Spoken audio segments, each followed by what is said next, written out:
crap. I was muted. I was muted. Okay. All right. I think we're good now. I think we're good. Okay. Mic is on. Uh Video is on. Hello, hello, hello, hello. And the Stream Elements bot says it's working. However, I do have some doubts about that. So we'll see if Stream Elements is gonna work for us today or not. It'd be interesting to see. But anyway, and I guess welcome to the food truck. Welcome, welcome. Today we have another Tokyo snack box, TokyoTreat snack box review. This time, this is I think for this month, right? Yeah, March. I guess there's not really a theme for March. It's not technically Sakura season yet, though there are some Sakura apparently that's blooming in Japan right now, according to some friends of mine who have been posting their Twitter pictures. And yeah, I mean, Hanami is more or less around the corner, but I guess Sakura season isn't really considered Sakura season until, like, you know, April. Late late March to early April to mid-April, I guess, is technically the Sakura season. It's very, very short.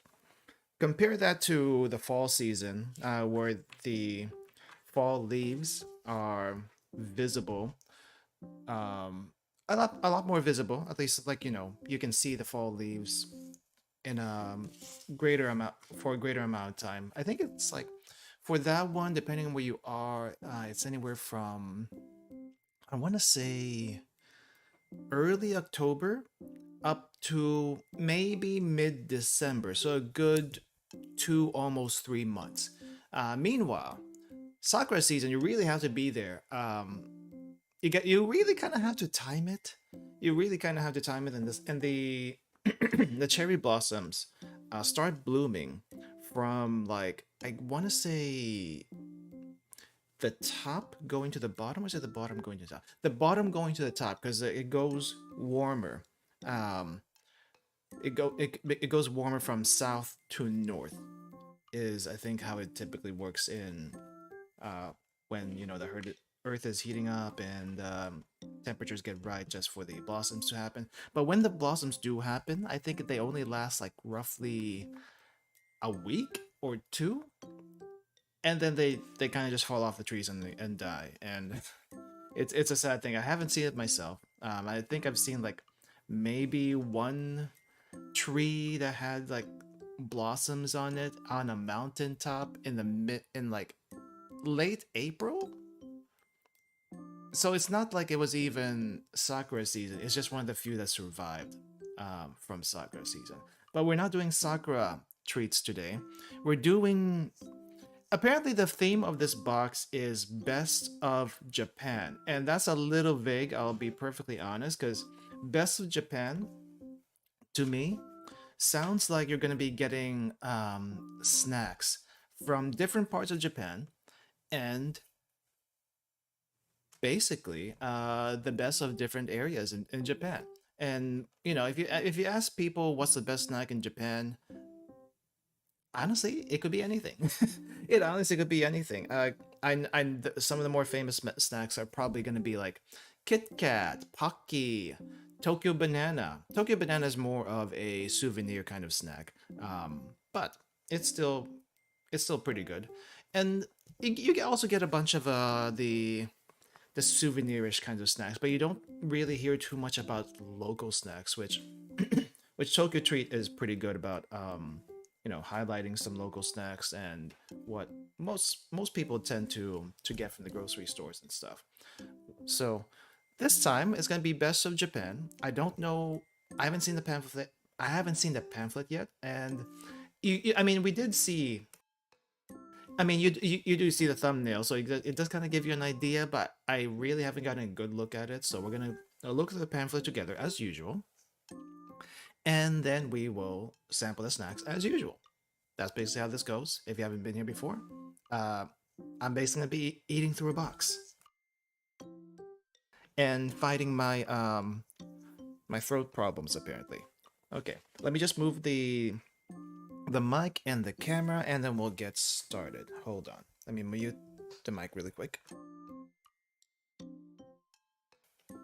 Mic is muted, noise gate is off, camera is now moving, and I can't hear a darn thing. But you know what, you still get the chatting BGM. I used to excuse me. And there's a downside of moving the camera because I can't like turn on the mute. I hope this isn't gonna be too big of a problem. It's not a pleasant sound to hear, but it's just facts of life. Just facts of life. Okay, so camera's moved. I also need to move chat so I can see you guys whenever someone does come in. Let's see. Open right there. Yeah, I used to listen to a bunch of Asia Dream Radio music while I'm doing this, but I've still been listening to the station. It's pretty good. It's a pretty good station, but I think instead of having it like muted on your side until you know we need to go into crunch mode here, like you know, crunch ASMR. I think the chat BGM should be okay. And okay, camera should be on my face hopefully. All right. Okay, TokyoTreat, welcome. Hey, Ali, welcome. How's it going? How's it going? Yeah, you made it. You made it. I did intentionally move the. I did intentionally move the the food stuff to around this time, because there's DST happening. You know, DST happened like a couple of weeks ago, and so that throws off Asia, who doesn't do DST whatsoever. But yeah, other than that, I've been doing okay. How are you? How have you been doing? How have you been doing? We haven't opened the box yet, as you can see, but we're about to go through the pamphlet. So yeah, all right, let's go and get started. I've been doing okay. A little bit sleepy. Throat problems as usual because I do not know how to control my my coughing issues. I don't know what's going on with that. Excuse me. Oh, I do see an interesting Pocky, it looks like, in the box already. But let's go through the pamphlet first and see what we got. Let me see. There's a little insert here I probably should take out first. Sleepy, been doing well, thank you. Right. How's your job been doing? You mentioned work last time you popped in, and I wasn't sure if that was if you just started a job or that's your regular job that you've been doing. But let's see. Okay, so again, the theme of the box today is Japan's best bites or Japan's best snacks. Best of Japan, basically. So the only thing that's a little bit misleading about the pamphlet is you see this really nice bowl of ramen on the side. We are not going to get that. We are not going to get this because they can't put this in the box. I wish they could though. I do have some decent ramen. It's like mid-high grade quality ramen in my pantry that I haven't eaten in a while. I haven't been able to eat because I can't eat meat yet. I still got a couple of weeks before I can eat meat again, and I'm kind of sad that I can't eat it yet. I'm really looking forward to being able to do that. The job hasn't been that well. Okay, gotta look for a new one. Didn't pass probation. Oh, so sad, but it is what it is. Why no meat? So, it's just a. How do I say this? Okay. It's probably not a huge secret, but me being Filipino, 99% chance that I am a practicing religious person. I'm not particularly religious, especially these days, but I do still try to, keep up some habits, some rituals, I guess, and just for self-tempering and whatnot. But so it's more of a personal thing. You don't really have to do a no meat thing during this period, but it's a choice on my part. And then once Easter comes and it's it's fair game. However, I have been eating some Cuban sandwiches and Reuben sandwiches and pepperoni pizza, so I guess it hasn't. It hasn't I haven't exactly been doing good in that part, but anyway. Not a religious thing. Well, it is. So it's technically Lent as far as the Catholic calendar goes, but during this time, I go ahead and do the whole giving up one thing for the season as a like I said, it's more like a discipline kind of thing. Cuban sandwiches, it might not be a Cuban sandwich, but I think it might have been more of a Reuben. But Cuban sandwich, I think it's a specific kind of sandwich. I'm not exactly sure what goes into a Cuban sandwich, but here it's pretty good. Reubens, I think it's like pastrami or something. Pastrami, sauerkraut, mayo, relish. I don't exactly know, but I think I ate a Reuben sandwich earlier for lunch, and holy crap, I did not expect it to be so filling. That is that was I can still feel it in my stomach, and I can still feel it in my stomach, and I don't think I'll be struggling to go through the box today, but you know. Okay, let's go through the pamphlet really quick. Let's go through the pamphlet because I want to get into this box soon. So quick overview. It looks like we're going to be getting some melon flavored Kit Kat. I don't think I've had these before, but I've had like some melon flavored Pocky. Maybe not the Kit Kat ones, but that's going to be interesting. Speaking of Pocky, I don't think we usually get Pocky in the boxes. But we do have Pocky this time. Blueberry Pocky, according to this. And a bunch of random stuff. We'll get into that as we go into the pamphlet. Let me just see what the preface for this is.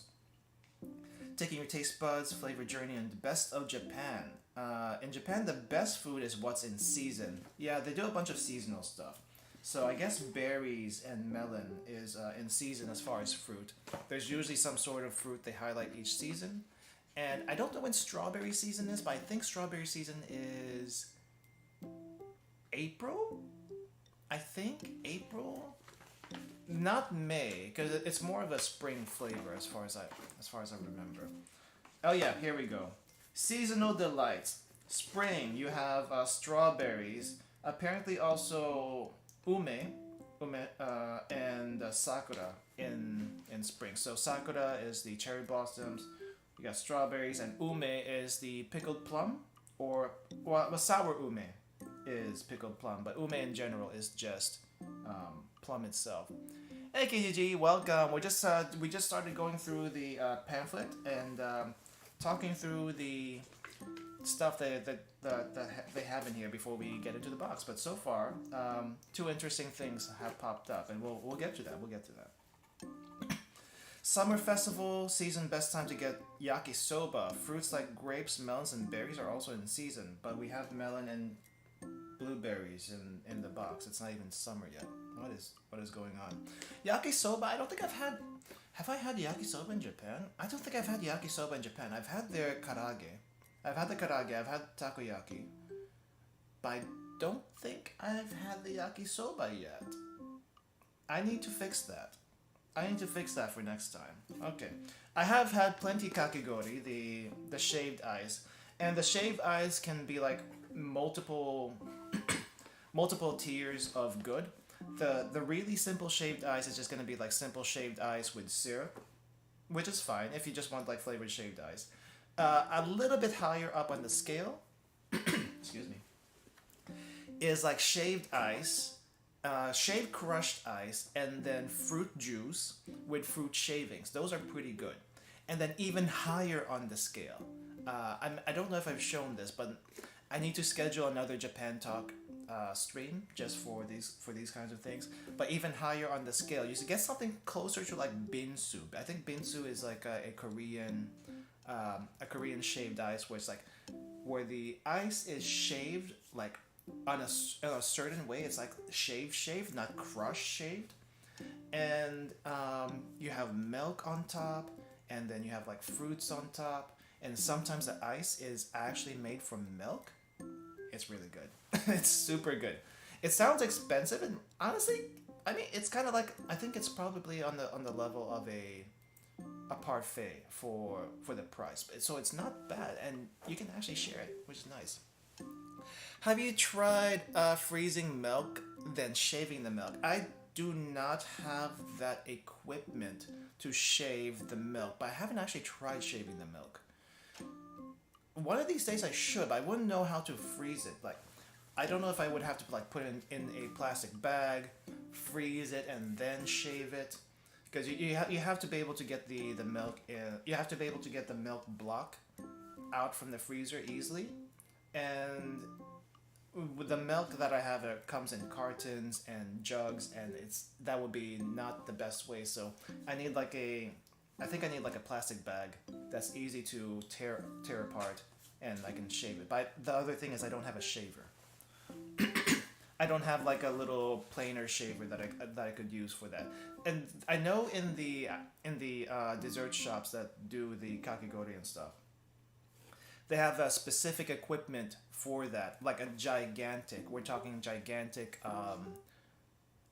kitchen equipment that will actually do the shaving, and it's really really nice. I've had it a couple of times, and it's really really good. I should show that to you sometime. Let's see, like bingsu, but not sure if it'll work. Is it expensive? It is expensive AF. I don't think it's that expensive, but then again, maybe I'm just used to seeing those kinds of prices when in places I go in Japan. Which, you know, when you're on a vacation, you tend to like splurge a little bit. So I don't think it's that expensive. I would have to double check. But if it's upwards of, let's say, 1,000 yen or so, it's not terrible.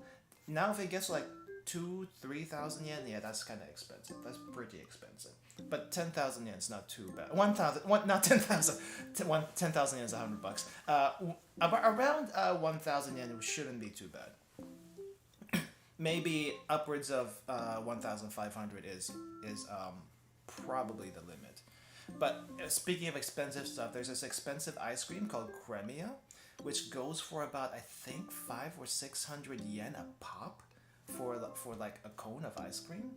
I've never had it because it's pretty expensive, but supposedly it's also really really good. So maybe one of these days I should actually try it. I know they were serving some Cremia at a ramen shop, and I always pass it up.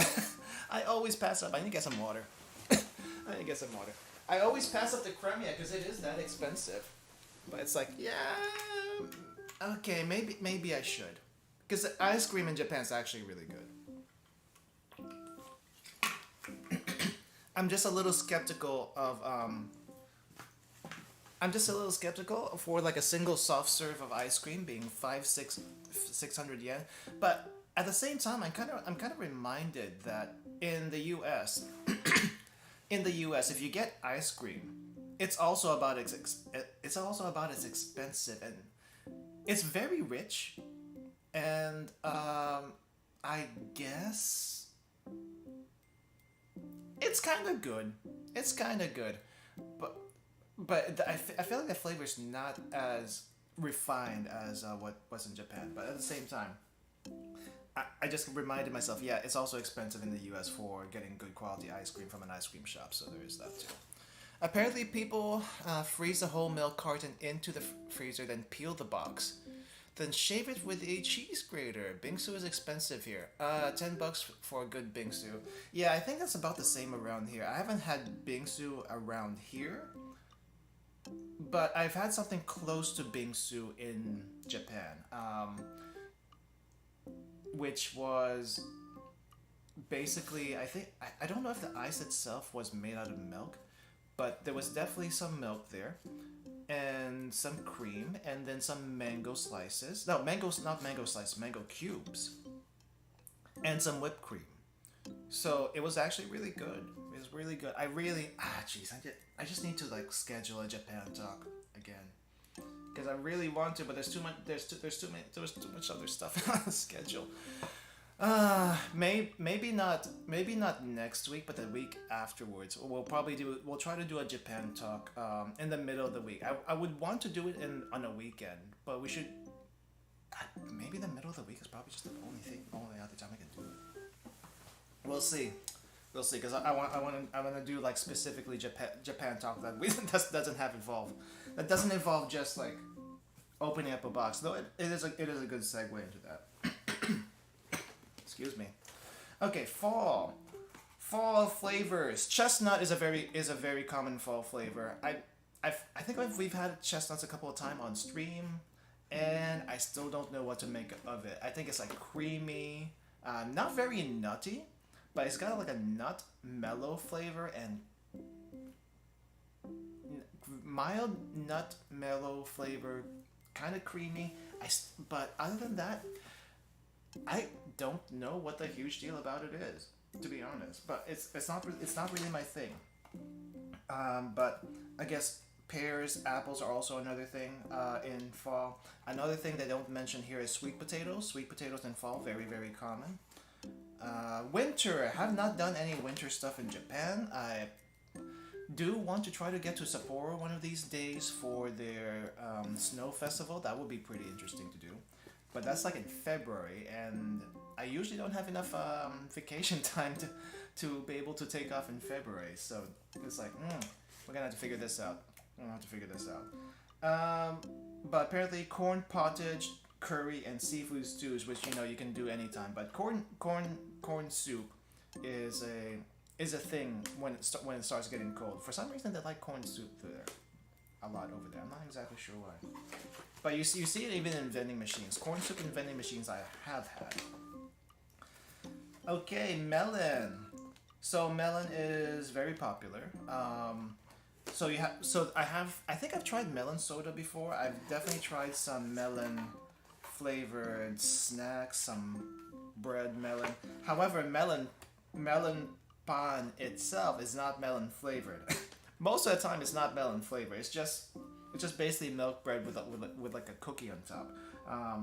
But you will see some melon pan that is melon flavored. I don't think I've had those yet, but I do know they exist. I do know those exist. So today we have some melon flavored Kit Kat. I am very excited about this. Should be 10 times better, maybe 100 times better than the mochi Kit Kat we had last time. Oh my gosh, the mochi Kit Kat I had last time, I ate through the entire thing over like a week, and it never got better for me. I got used to it, but it never got better for me. The red bean taste in that was too much, way too much. Pure and natural gummy. So I haven't seen this type of gummy before, but it looks like we're going to get a apple gummy. But yeah, this brand is a little bit different. It's probably gonna be like those clear gummies that you see once in a while. Mini chocolate marshmallows. Soft fluffy mini marshmallows with the chocolate around it. Okay, that sounds a little interesting. I wonder if they're gonna be freeze-dried or gonna be soft. Well, they say soft, so it's probably gonna be a soft marshmallow with chocolate around it. Okay. Cola candy. We're not gonna be able to finish this entire ring, that's for sure. I don't think I've seen it. I didn't realize candy rings are also a thing in Japan, because I've never seen one. But cola candy is a thing, and I am not a fan of cola candy. I think we've had a couple of cola candy stuff on the channel before, and it's just a weird flavor. For me, it's just a weird flavor. I don't know what else to say about it. But we're gonna get a whole ring of it, so I might have to propose to someone with it first. I don't know. Nori chips. Yamanoshi Korean. Really? Korean nori chips? Huh. Interesting. Well, I mean, we've had like the nori chips before, like seaweed flavored potato chips, but let's see how different this one is. Pocky. If you've seen Pocky before, you definitely know what you're in for. But there's even with Pocky, there's gonna be some different flavors that you're probably not gonna be able to get in your country. Most of the Pocky flavors that we get here are like chocolate, strawberry, chocolate, strawberry. Occasionally we get banana. The banana flavored ones come from Thailand for some reason. But we don't get anything else. We get sometimes we get fancy chocolate Pocky, but nothing like this. Like they have Choco Mint Pocky over here in the pamphlet. They also have coconut Pocky with, well, yeah, coconut Pocky. We do get almond Pocky now that I think about it, but we don't get the fancy strawberry Pocky with little bits of strawberries in it. It's just not a thing. It's just not a thing apparently. But we are going to get blueberry Pocky, which I've never had before. So this is going to be pretty interesting. Don't like cola candy that much. Gummy is kind of okay. Haribo brand is very good. Haribo, I've got mixed feelings with Haribo, to be honest. Especially the bear ones, because I find them a little very tough. They're not soft at all. I don't know if there's any other Haribo flavors or varieties that people say are really good, but I've had them a couple of times. I guess they're good flavor-wise, but texture-wise they're a little too tough. They're a little too tough. But yeah, Japan is great as far as having a bunch of variety of Pocky flavors, Kit Kat flavors. So today we're going to be getting blueberry. And I don't see Pocky as much in Japan. Like, you know, they don't advertise it as much. But they do. There is some like regional Pocky flavors as well as regional Kit Kat flavors. I see Kit Kat more in the souvenir stores rather than Pocky. What's your favorite Pocky flavor? You tell me yours too. What's your favorite Pocky flavor? My favorite Pocky flavor? I want to say it's the strawberry with the strawberry bits in them. Those are really, really good. I also like the really fancy chocolate ones. That's kind of like, there's like some chocolate Pocky flavors are like kind of thick. Like maybe about as thick as my finger. I don't know if that makes a that shows anything. But okay, here's a chopstick. Here's my finger. So maybe about as thick as my finger. You see some Pocky like that. That's like covered in chocolate and really, really wrapped up. Those are pretty good. Those are pretty good. I think one of my recent favorite ones that I've had in the past few years was like a mocha flavored Pocky. I'm not a huge coffee person, but I like coffee flavored things, if that makes sense. Like Kopiko. Kopiko I like, especially the cappuccino flavor. And let's see. There was a mocha Pocky that I've never seen before, so I decided to get it, and it was really good. That was pretty good. Yeah. Water. Alright. Matcha green tea. Right, I've also had matcha green tea. I've also had the matcha green tea. Those are pretty good too, especially if you get the high quality ones.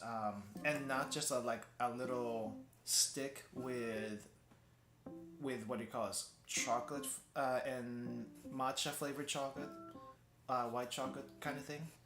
Those are like the very basic ones, and then you have one higher up where there's actual powder on it, and it's like thick, super thick. Those are also really good. Curry senbei. I think I've had a curry senbei before. But I don't think I streamed it. The curry senbei I got from a online grocery store was like a really fancy curry senbei for some reason, and the senbei itself was very airy, and it had an okay curry flavor, but it wasn't very strong. So I felt like I overpaid for that one. But this is like the cheaper, much cheaper version, and I'm hoping this is really good. Have you tried the sake one? Yes, I have tried the sake Kit Kat, and I don't think there's a sake Pocky. I haven't seen one, but I have tried the sake Kit Kat, and that one's okay. I like it. I like it enough. But it's not like, if I had to rate all the Kit Kats I've tried, it's not high up there, and I would have to be reminded on what all Kit Kats I've tried. Maybe one of these days we'll do a Kit Kat tier list, and all of the ones I've tried, but I need to try more. I need to try more Kit Kat before I make a tier list of that, you know? Crackers. Maeda crackers? 100 yen size crackers. Okay, it's just salt crackers. Okay, lightly salted crackers. I think you probably have something similar in your country, but I'm just kind of curious what this one's gonna be like. Corn pottage snacks. Okay, so you probably have had corn snacks before. Various corn snacks. My favorite corn snack is like it's a sweet corn brand. Excuse me. It's like a sweet corn flavor ball stuff. I don't know what particular brand it is, but I know in the Philippines they have like a sweet corn flavor. And this doesn't look quite as sweet. It's more like a corn soup snack puff thing. So we'll see how that tastes like, but I'm expecting good things regardless. Mystery surprise snack. Okay, so they gave us actually a gacha this time. That's gonna be like random ones over here. And then I guess I have to scan the QR code to figure out which one it is. If you guys would like to scan the QR code, I don't know how clear it is on screen. I'm gonna give you the chance so you can get the information. But it looks like it's gonna be like a random chocolate thing. And I can't tell which one it is because it's kind of buried in there. So we'll figure out what it is. We'll figure it out. Udon, unique udon around Japan. Apparently there's a lot of different udon. Most of the udon you probably know is like the thick noodle udon. Well, it's all noodles, but it's like it's probably like the thick fat noodles that like they're probably about as thick as your chopsticks over here. But apparently there are other different kinds of udon, like the flat noodles. I mean I think this might be this might be like a traditional udon or something, or I don't know. Gunma Prefecture's Himokawa udon, super wide, super flat. But if you've had any Chinese food, you probably have seen like the flat Chinese noodles too. I don't think I've seen it myself, so this I want to like try one of these days. Mimi udon.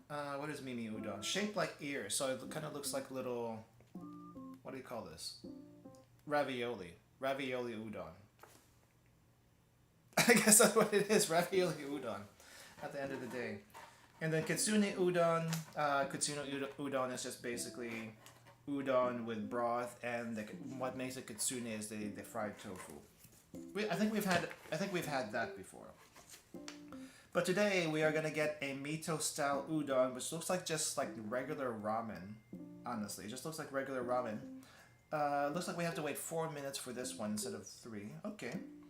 And let's see, taste buds. Okay, light flavorful dashi with strips of fried tofu, green onions, bonito flakes, and some seaweed. All right, gonna be interesting when we get there. Fizzy grape ramene. I'm guessing this is like either a oh no, it's a tablet. We're getting grape tablets. I don't think I've had anything like this before. I've seen them, I just never had them. That should be interesting. Gyo gum.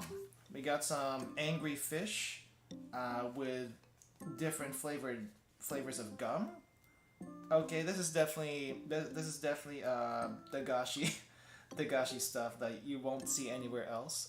You're definitely not gonna see this in your own country. That you have to go to Japan and go to the grocery stores, candy section, whatever, to get these two, for sure. I've not seen that. Sangria Subumi Orange. So we do have like orange drink. It is currently chilling in the chiller, and sangria is just I think a really common brand of drinking, like a common brand of drinks in Japan. I think they do mostly fruit stuff, but I think they have some alcohol too. So they might have some alcoholic drinks also. Ume sour candy. Oh no, not the ume. Not the ume. I think if you've seen if you know me by now, I'm not a huge fan of ume flavor. I just am not. With chips, especially. But ume, I feel like it's such an intense sour flavor. I do not like it. I do not like it. But I guess we're getting some today. Uh, I will drink umeshu. That's a different thing altogether. It's more umeshu is more sweet than sour, but ume sour candy. That's just asking for trouble. Let's see. Trendy treats. Where to find coolest desserts? Harajuku crepes. I've had a Harajuku crepe. It was okay. It was okay. Harajuku crepes, I think, more of a novelty than anything. But if you're around Harajuku, might as well get a crepe. Honestly, just might as well just get a crepe. There's probably better crepe shops than the one at the end of Takahita Street or whatever street that is. There's probably other shops over there. I just haven't checked it out. I've been to like Harajuku like twice. One time to go to the what was that thing called? The Daiso over there. A friend, first time in Japan. I went to Harajuku. We went to Harajuku, and he basically showed me to the Daiso, and that's in that area. It was a very busy street, by the way, and it was even busier the second time I went there, which I think that's the second time around. We were just looking around, seeing what else was there, but it was ridiculously packed. It's crazy. Japanese jiggly cake. Okay, so I actually got a chance to try the Rikudo cake from Osaka the last time I went there. Well, the last time I went to Japan, I only went to Osaka once, and I might want to try to go to Osaka again this coming trip. But I've had this. It's really good. It's really soft, really jiggly, and at the bottom of most of these cakes, there's like raisins. So if you're not a raisin fan, I'm sorry, you're gonna get raisins. You're gonna get raisins. But everything else is pretty good though. Other than that, Shibuya honey toast. I have not been to Shibuya yet, surprising as that might seem. But I have had a honey toast from other places, and it's all right. I mean, it's just basically milk bread, right? Milk bread with a bunch of stuff in it. Hollowed out milk bread with ice cream and fruits and whatnot. It's ridiculously heavy. Ridiculously heavy, but also pretty good. I'm just kind of surprised they went with bread out of all things. You know, maybe it just absorbs a bunch of stuff. March into March, what is this? Hinamatsuri? Oh. I guess it was Girls' Day a few weeks ago. I didn't realize that. All right. White Day was last week, actually. White Day was last week. I actually kind of wanted to start an otome game. I kind of wanted to start an otome game for White Day, but I guess some other stuff took its place, and we're gonna have to save the otome game for another time. So yeah. Okay, and I guess that's it for the pamphlet. Let's go ahead with the snack box now. Girls' Day, yeah, Girls' Day, Little Girls' Day, basically, is a festival in Japan so if you play Final Fantasy 14, you may have run into it. At least I know they do Girls' Day stuff in Final Fantasy 14. But basically, it's a celebration for the girls, the little girls, and basically they have like these dolls on stages typically. And when I say a stage, like not really a shrine or an altar, but kind of like a layered diorama, I guess. I'm trying to find the correct word, but they have like a bunch of little dolls, like little Japanese dolls, and girls just get dressed up. It's basically just a celebration for that. I'm not exactly sure what the significance of it though is, but little dolls, little girls. That's pretty much what Girls' Day is. So just celebrating that. Okay, let's get started then. So let's put some stuff aside that we're not gonna do until near the end. So we got okay. It's been a while, but my foot is falling asleep. Okay. So we have some melon Kit Kat. We're gonna save this near the end, so I'm gonna put that to the side. Also, the Pocky, we're gonna put that to the side for now. It looks like it got caved in just a little bit. It got caved in just a little bit. Hopefully none of the Pocky gets too crushed in there. So we have the udon, supposedly udon. We're gonna also do this closer to the end. It doesn't look like there's a whole lot of stuff here, but a lot of the stuff is bulky. So here is the cola ring. We're probably gonna try to do this early herbs. Chips, the curry stuff. Let's see, the corn pottage. I'm really interested about that one. We got the gummy. And then we have the marshmallows. The marshmallows, I'm just trying to feel it through the packaging. And they feel firm. They feel firm.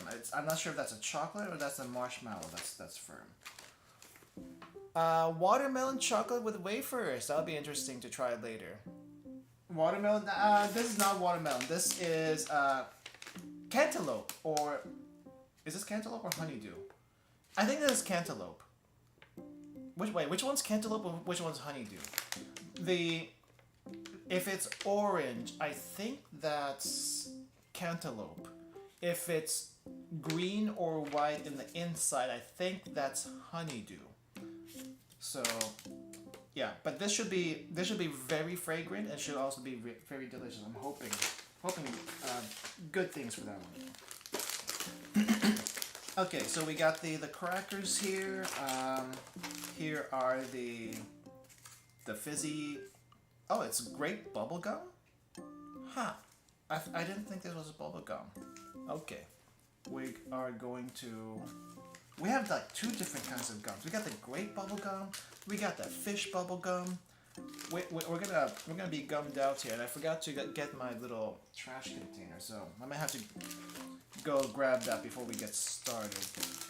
Here is the crackers. We might start with the crackers, something light. And for our gacha, looks like we got two things from the gacha. Oh no, we got one thing from the gacha. So this is the ume candy. I'm not looking forward to that. And the gacha we got is something I think we've had before, actually. This is cereal, corn cereal. I think we've had this specific one before, so yeah. Nice to see you again. Wasn't expecting to see you again. I was hoping for something different. But let me go grab my little trash container really quick, because otherwise it's gonna get messy here really, really fast. Be right back.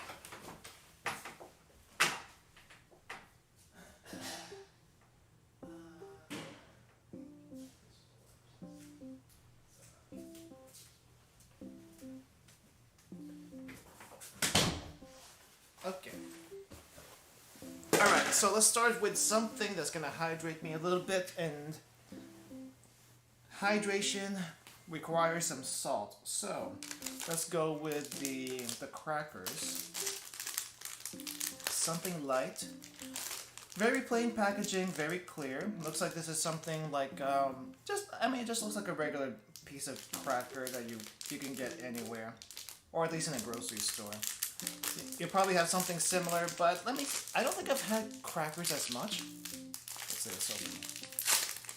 I don't think I've had crackers too much in recent times, but okay, so a little close up on this. Let's see, can I get a close up on it without...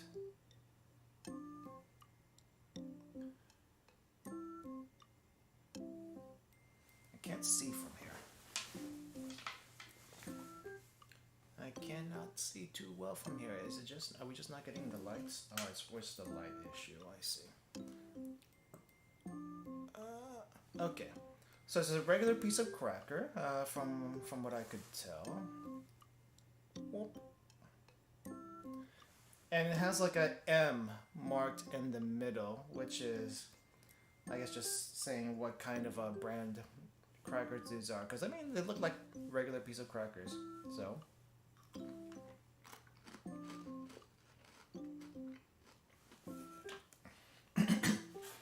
okay. They're not saltine crackers. I don't see any little salt crystals or anything like that.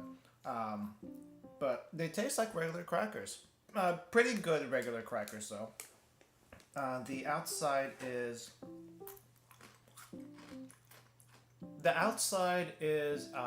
smooth. Outside is smooth. It's not like bumpy, rough on the palate, as far as I could tell. But it's not that salty either. I barely taste any salt. I do taste the wheat pretty well, and I think it's a decent cracker for hopefully 100 yen, because I can't imagine spending more than 100 yen in this packet, but because of inflation it might be a little bit higher. It's not bad. It's not bad. It's a nice piece of cracker. That's all I can say about it, really. So, alright, set that aside for now. Okay. Yeah, I think I need a little bit more salt. Or, you know, we've had the cereal before.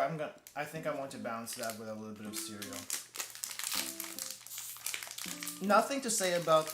I don't think we're gonna review this one in particular because we've had reviewed this before. But cereal. Okay, tell me, guys. Do you eat cereal? And if you do eat cereal, milk first, cereal first, or do you do something different? I want to know. This one says would be good with milk, but it's such a tiny package. I don't know how much milk you would even be able to do with this. So for this one, I think the best thing to do is just get a glass of milk, a small glass of milk, because there's not a whole lot of here. Eat the cereal, drink the milk. That's probably how I would do this. Normally though, if I eat cereal, no milk. I don't do any milk with cereal these days. When I did milk with cereal, I think I did cereal first and then milk. You do cereal first. I feel like a lot of people do cereal first. Anyone who does milk first and then cereal, you're not wrong. You're not wrong. This is a preference, but I'm gonna have to ask why. I'm gonna have to ask why. Because you don't know how much milk you need to put in there unless you put like 1 cup of milk or something, and then put enough cereal in there for that 1 cup of milk, which you may as well just drink the milk at that point. And why put cereal? Just drink the milk. But this is as I remember it. This particular one, yep, it's the same one that we had before. The packaging is the same. The insides are the same. Lightly sweet corn cereal puffs. Very good. Would recommend this again. I like this a lot. I like this a lot. So, actually, there was another brand that I think I saw. It wasn't a Japanese brand, but I remember seeing a Korean cereal that's pretty similar to this. A little hard to get. I don't think I've seen it in a while. But if you can find it, there's a wheat cereal, not corn. This is wheat. This is also not corn. I thought this looked like corn, but it's actually wheat. The little character on there. But there's a wheat puff cereal that Korea also sells. I don't remember the name exactly, but I've had it once. It's also really good, really airy, really light. Compare that to some of the American brand wheat puff cereals. It's not as good. I mean, the American brand stuff is too sweet, and they're not as crunchy. So that's not great. I do cereal first as well, but I do my cereal occasionally. Do dry cereal occasionally. Also heard that some people do milk first because they don't want their cereal to get soggy. I can see that. However, isn't gonna get soggy anyway. And if you're worried about it getting soggy, don't even pour a bowl of milk. Just grab a glass of milk, eat the cereal, and then drink the cereal. Drink the milk along with the cereal. What's the point?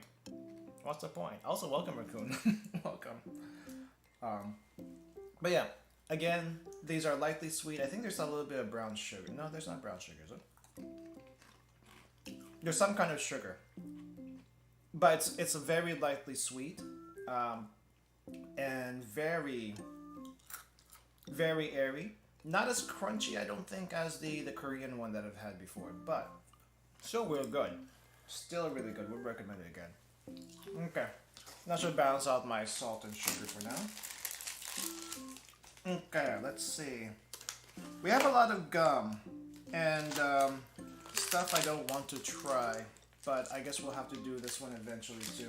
Let's really quick just get the ring over with, because I don't even know what to do with this. It's a giant piece of candy rings. Have any of you guys had candy rings before? I don't think I've ever had a candy ring before.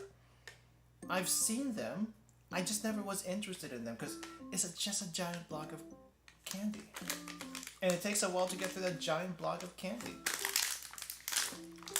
And if you don't get through it fast enough, it just gets really sticky, and if you don't finish it, where do you store it? How do you store it?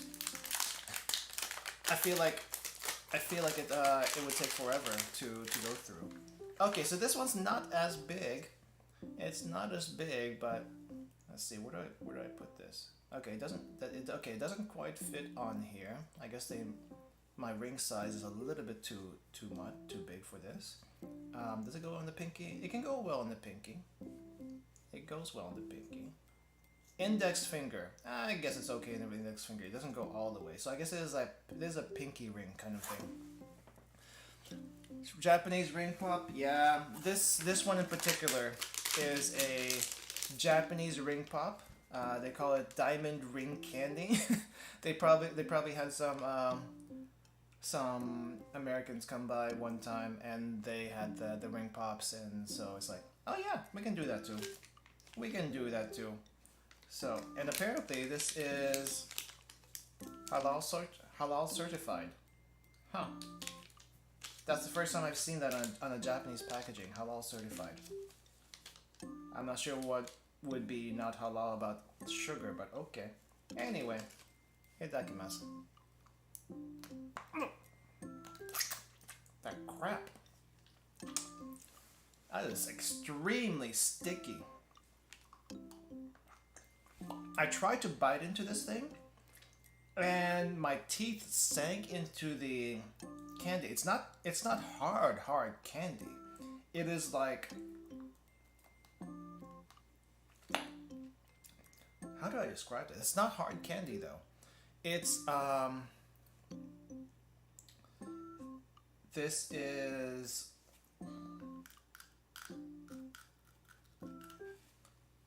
what did I say? I don't know what I said. What did I say? But anyway, this is not hard candy. This is like soft candy. You try to bite into this and you're just gonna get your teeth stuck. And texture wise, would not recommend. This is definitely on the cheap side of stuff as far as candy goes. Flavor wise,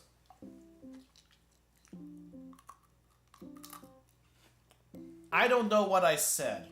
I said pinky. I don't know what else I said. I don't think I said anything that would get me in trouble with the police. Come on. Yeah, this flavor-wise it's okay. It tastes like a really, really condensed cola on a ring, but I don't know.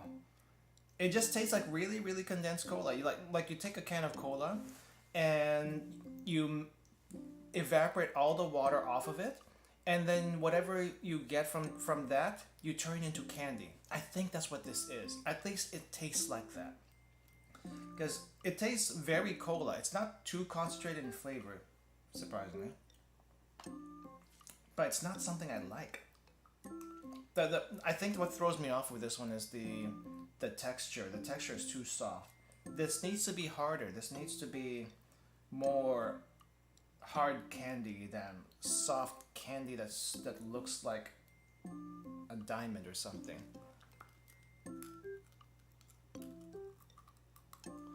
Candy, you're supposed to suck it over time. Well, I mean, don't you? Don't you bite hard candy? I do all the time. I do all the time. This is way too soft though. This is way too soft. This definitely is more like a. If I actually put this in my mouth right now and showed it on camera, which I'm not going to show my face on camera, and intentionally anyway, anytime soon, it would look more like a pacifier, because I would be sucking on this like all day. I would like a baby. Okay. Okay. Like if you took a screenshot with me with that mouth open and on there, if you clip that, you can put a pacifier on the clip. I don't like it. I don't like it. It's too runny. It's too runny. I'm a biter, okay? I'm a biter when it comes to hard candy. I like crushing it to little bits. It's probably not good for my teeth, but I'm a biter. But this one, you cannot bite whatsoever. You can try as much as you want. It's just gonna say no. It's just gonna say no. You have to suck this. You have to like maybe. Here's another idea. Maybe you put this in like you melt this down. You like get some hot water, swirl in the hot water. You set hot water in baking something, and then you have cola flavored bread or whatnot. If the cola flavor even gets transferred from the melting process, because this is not it. This is not it, Captain. Overall, it's not my thing. You might like ring pops. I don't know how this compares to ring pops, but it's not my thing. Maybe I need to get a ring pop one of these days and compare it. But yeah, that's an ant trap. This is an ant trap. If you put this somewhere and you're not careful, this ants will get to this, and it will be very annoying to get rid of. So I think the best way to store this is put it in the freezer or the fridge. That way ants will not get to it anytime soon. And that's probably what I'll do with this one too. We used to have those ring candies, but with only strawberry flavor. Interesting. I don't know what the flavors around here are, but they're all different colors and they all probably taste the same, to be honest. They all probably all taste the same. You eat Jolly Ranchers? I used to eat Jolly Ranchers, yeah. I used to eat Jolly Ranchers, especially when I was still in, I guess up to middle school. I ate Jolly Ranchers. I think I occasionally had Jolly Ranchers when I was still in high school. But when I ate Jolly Ranchers, though, I suck on it a little bit and then I bite through it. Yeah. No, actually, no. You can't bite through Jolly Ranchers. You cannot bite through Jolly Ranchers. I do remember, for Jolly Ranchers, I would like, whenever I eat those things, or whenever they just sit in my mouth for a while, they get so sharp and pointy. I sometimes I'm scared to like it's gonna like stab my tongue or something. Those were a little dangerous once I got to that point though. But I've had them, and favorite flavors, if anyone is asking, I think I tended to like the green apple ones. Green apple. I like sour flavors. What can I say? So green apple. If you've had a Jolly Rancher before, what's your favorite Jolly Rancher? Please let me know. Now I need a little bit of salt. We need a little bit of salt, and that salt is gonna come from the chips. We've had several nori flavored chips, but specifically this one is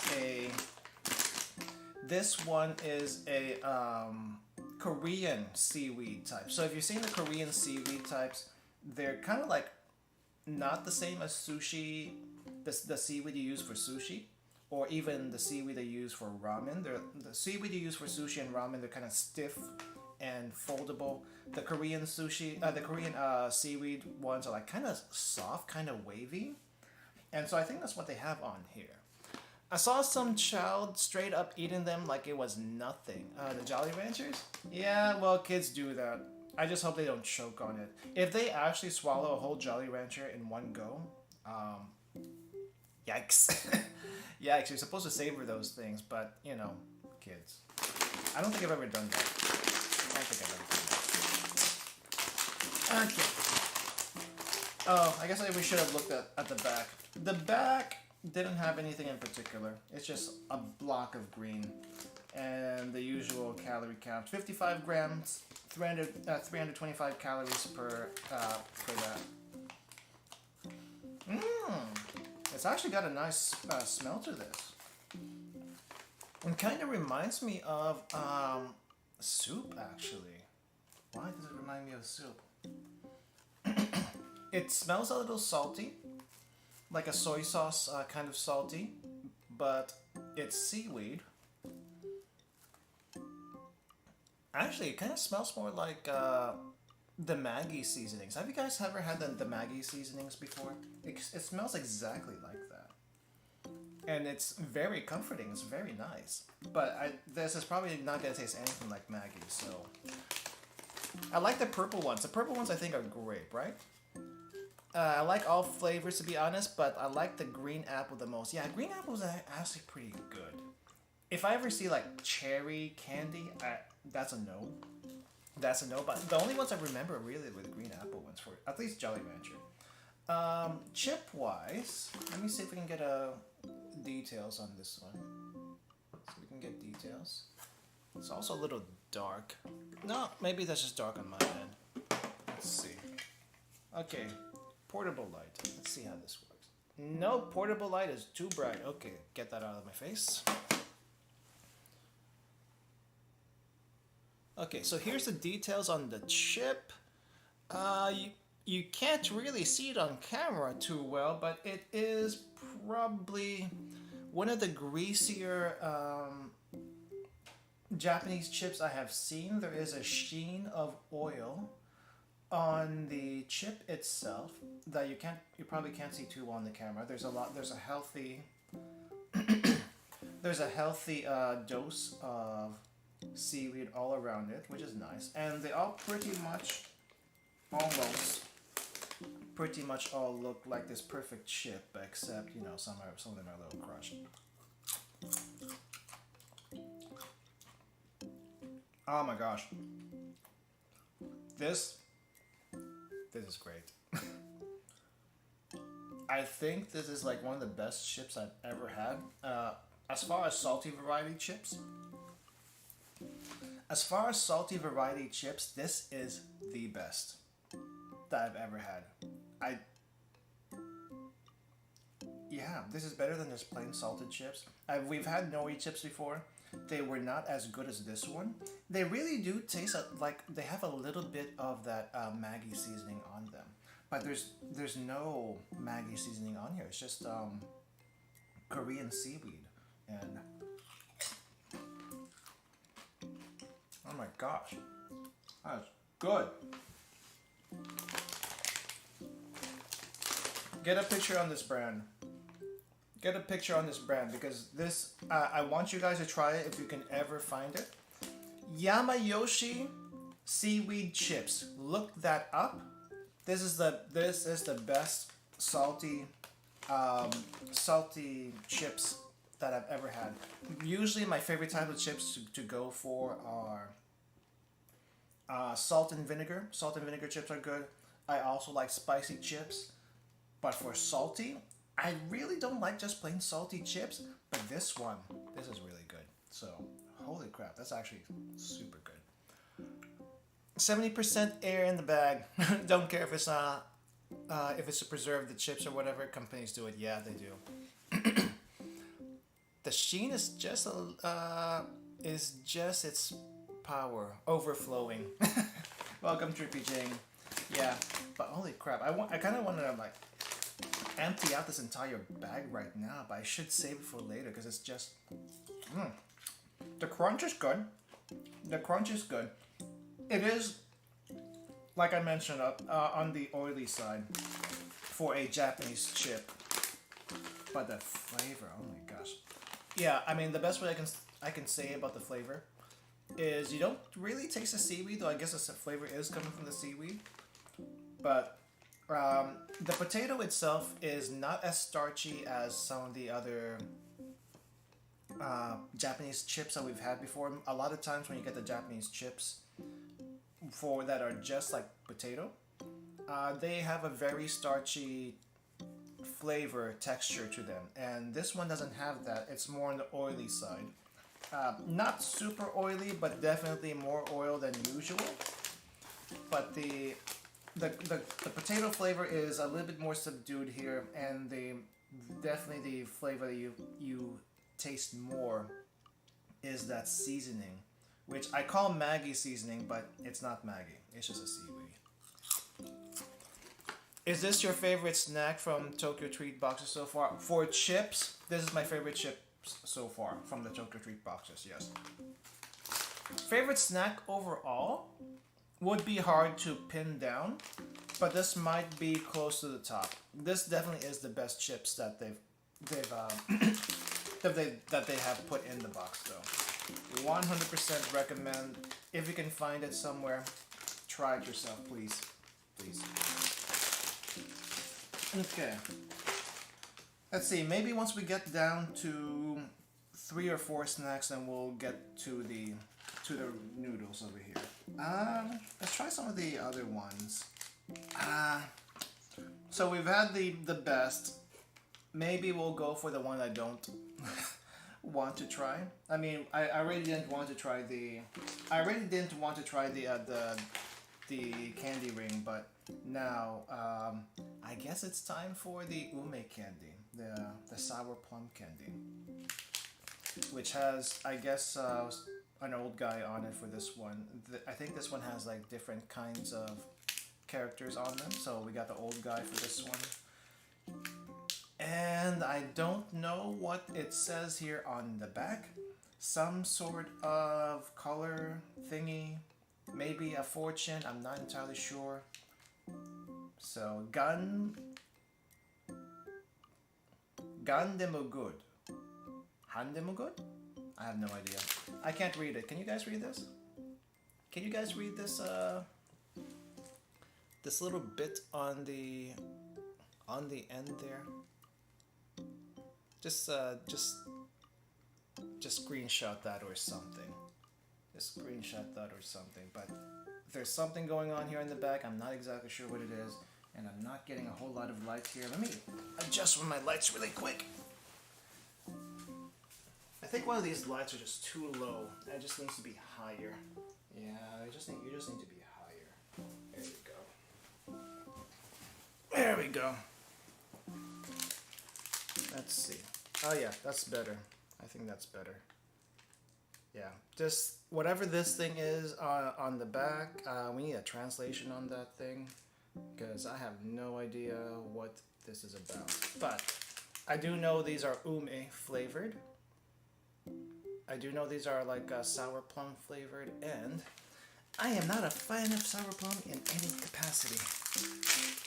It sometimes works with with chips, but oh wow, these are actually huge. The picture made it not as big, but on the pamphlet, but we got like 6 giant balls here. 6 giant pink balls. I am gonna put 5 of them back. That's way too many. That is way too many. This is a better hard candy texture already than the ring pop. 100%. Very well. It's not very pink. It's like a light pink, as you can probably see. Yeah. All right. Let's go and give it a taste. I'm looking forward to that.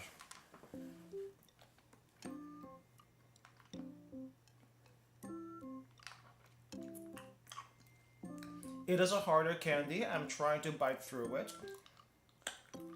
I made a dent. Ah! Okay, so the outside is sweet, quite pleasantly sweet. The inside is where the sourness is. And you can't really see much of anything here. Let me see. You can't really see much of anything in the inside. It's just kind of like clear candy, but there's like little specks. There's like little specks of dark pink in here.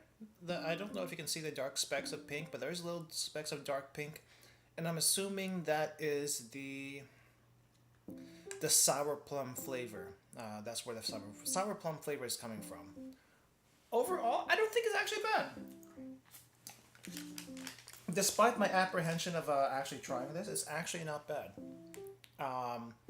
This is definitely going to be really hard to find though if you want to try it for yourself. Because this is only probably available in Japanese grocery stores or the candy shops over there. Though I think they might sell some of this in the TokyoTreat store. So if you want to check out what they have, they might have it also there. They might also actually have a lot of this stuff over there too. Giant pink balls. Why do you say it like that? Because they are giant pink balls. How else do you want me to describe this? Giant pink orbs. We also had 6. Now it's down to 5. We didn't have enough to summon the dragon because you know we would need 7. We also only had 6, and now we're down to 5, and you know it just doesn't work. But surprisingly, this is not bad. It's the flavors in this are actually pretty good. It's like you start sweet and then you go sour. It's kind of like a warhead, kind of. But the warheads, if you had those before, I think they have like a sour powder coating around it. So they start sour and end up sweet. This one is like you start sweet and end up sour. Also, warheads are a lot bigger. A lot bigger than this. You know what? Yeah, this one's not bad. I'm trying to figure out what's the best way to eat this.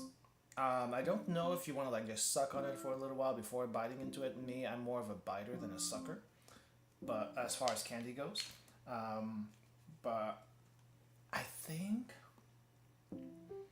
if you're like particularly dehydrated, this might actually rehydrate you just a tiny bit because that sourness at the end is good for a little bit of hydration. Salt and sour stuff will generally help you with your hydration just a little bit. Too much is going to be bad, but a little bit does help. So actually not bad. Actually not bad. Pink gumballs or hard candy, that's how you describe it? Well, I mean, it's still balls. There's no getting around it. It's still balls. What do you want me to say? Pink spheres? Pink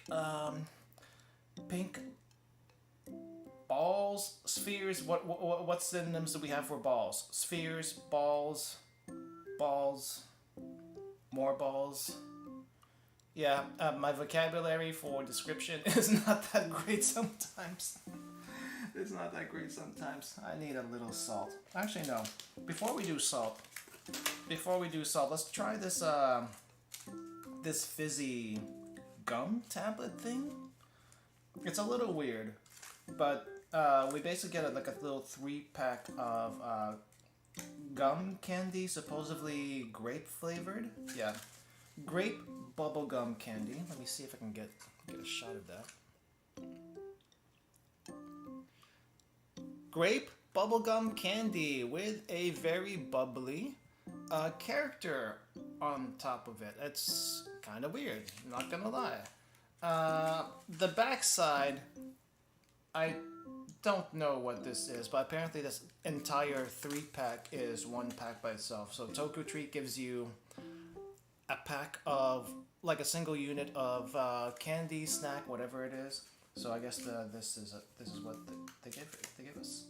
Okay, so good until the end of the year apparently for this one. But it says BC plus 2. I think it's BC plus 2.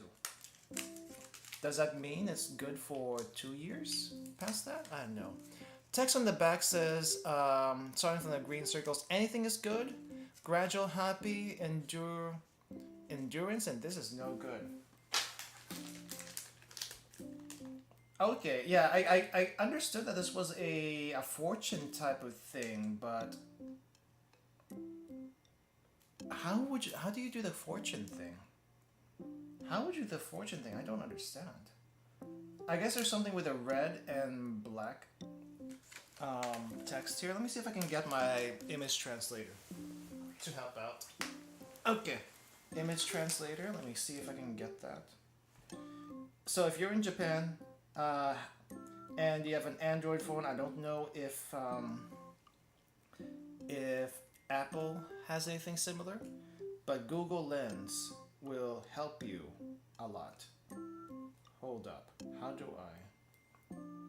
Not shopping. I need translation, please. Translation. Umeboshi flavor. Fierce Supa flavor. Fierce Supa flavor. Oh! Is this saying that each one has a different little flavor? So if you get an umeboshi flavor, that's one part. Then yeah, I guess if you get one that's umeboshi flavor and another one that's not umeboshi flavor. Okay, so we have. So I guess we'll keep doing this. We'll get 3, and depending on which 3 I get, that's what the fortune is. We got 1 umeboshi, so I guess that's the red one. Number 2. I'm gonna have to bite through this because we're not gonna figure out until I bite through it.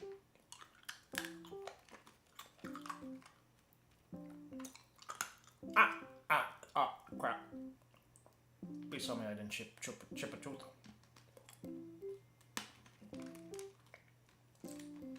Huh. This one's sweet. So we got intense umeboshi for the first one. This one's a sweet one, so I'm guessing this is red-black. Okay.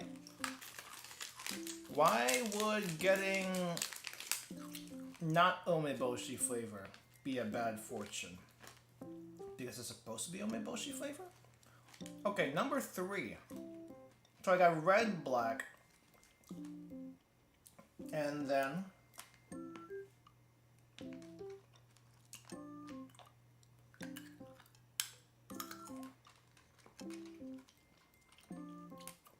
this is also umeboshi flavor. It's not as intense as the first time though, but I guess we'll count it as 2 reds and 1 black. So if it's 2 reds and 1 black, gradually happy. So I guess medium luck happy. Your dentist is screaming, shaking, and crying right now. Speaking of which, I haven't had a dental appointment in a while, but I am going to the dentist on Monday. So if there are any damages, I'll I'll find out then. I'll find out then. So fortune is 2 red, 1 black, as far as I could tell. Because I tasted umeboshi twice, but the second one was just sweet. So I don't know what that says about the rest of this. We won't find out what the rest of this is. But yeah, fortune candy. I guess it's a way to just have a little fun with this. So we got a little gotcha with the flavors there. Interesting. I do need a little bit of water to wash that out. Also, hopefully melt the candy that's already in my mouth. Otherwise, I'm gonna be tasting the umeboshi with the rest of this stuff, and that's not good.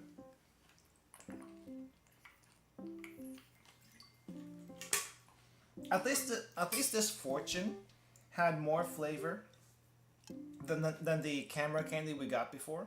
The camera candy we got before had like different colors of candy, but they all tasted the same. They all tasted like sugar, basically. Meanwhile, umeboshi, they all look pink, but the center is all different. Well, mostly different. You got like 2 choices. Okay, bubblegum candy. Let's try this one. So we have a mysterious pink tablet. Mysterious pink tablet.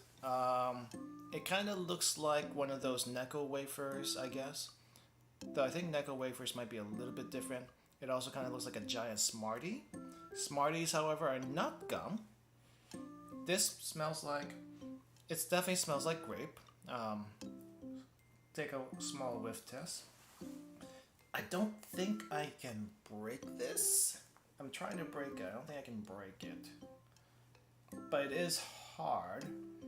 But maybe if I put this in my mouth, it might get activated a little bit. But can you see the little details here? Can you see the little details?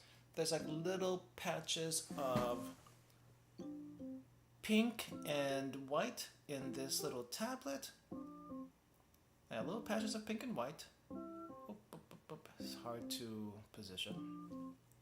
And it's very glossy. A very glossy piece of candy tablet.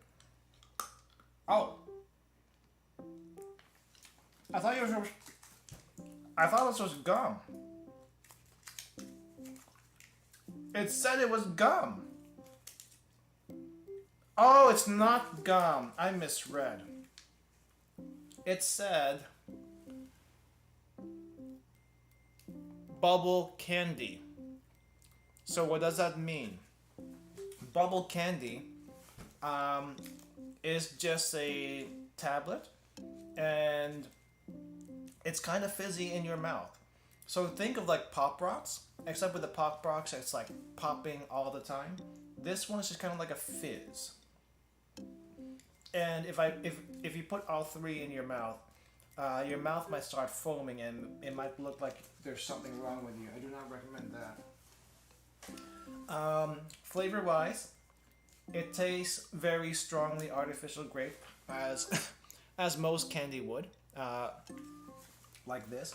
The fizz is a very constant, light, foamy fizz from what I could tell. I wish I could show you what this looks like. I would probably need like a little glass of water, but I'm saving the glass right now for the drink later.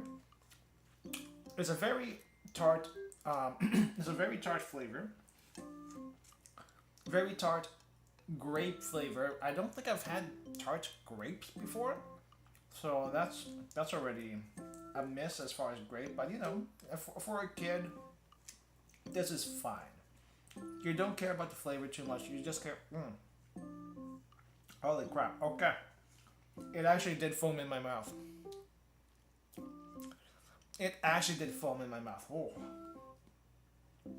The foaming is interesting, but I don't know if I like it. I don't know if I like it. But it is interesting. If you can find this, like again, in the grocery store, give it a try. It's not something you would go your way out of to try, but it's interesting.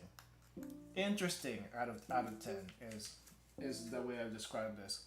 But I got like 2 more, so more foamy mouth later in the week for me. Okay, I need some salt. I need some salt. Let's go with curry. Hopefully this won't ruin the curry for me. Curry, Indian curry, probably not going to be spicy. It's probably going to be closer to Japanese curry. Kare. What does this say?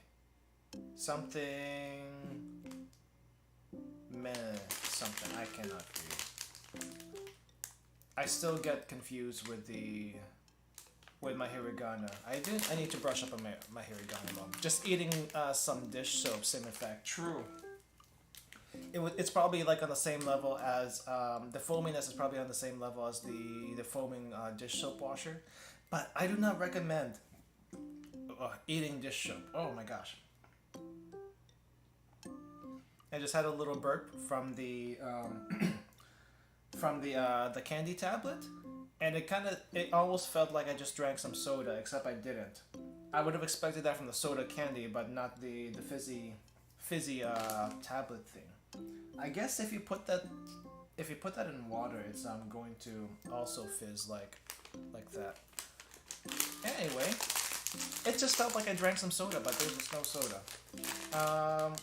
Really small package of curry senbei.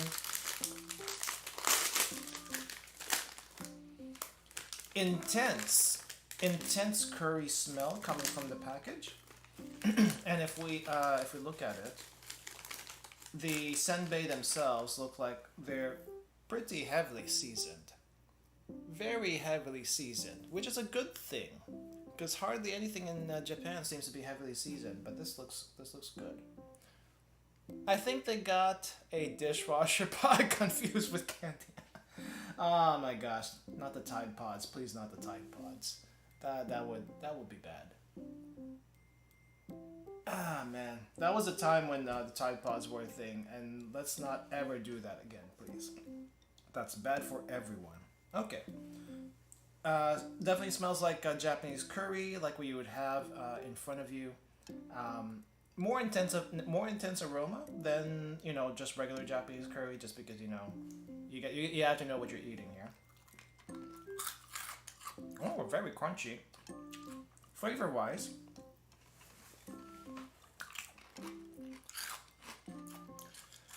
very crunchy. Flavor wise, it definitely has that Japanese curry flavor. It's definitely on the mild side. No heat to it whatsoever. It tastes a little burnt, not gonna lie. It tastes a little burnt. And if I would have to say anything about this, I wish the curry flavor was a little bit stronger.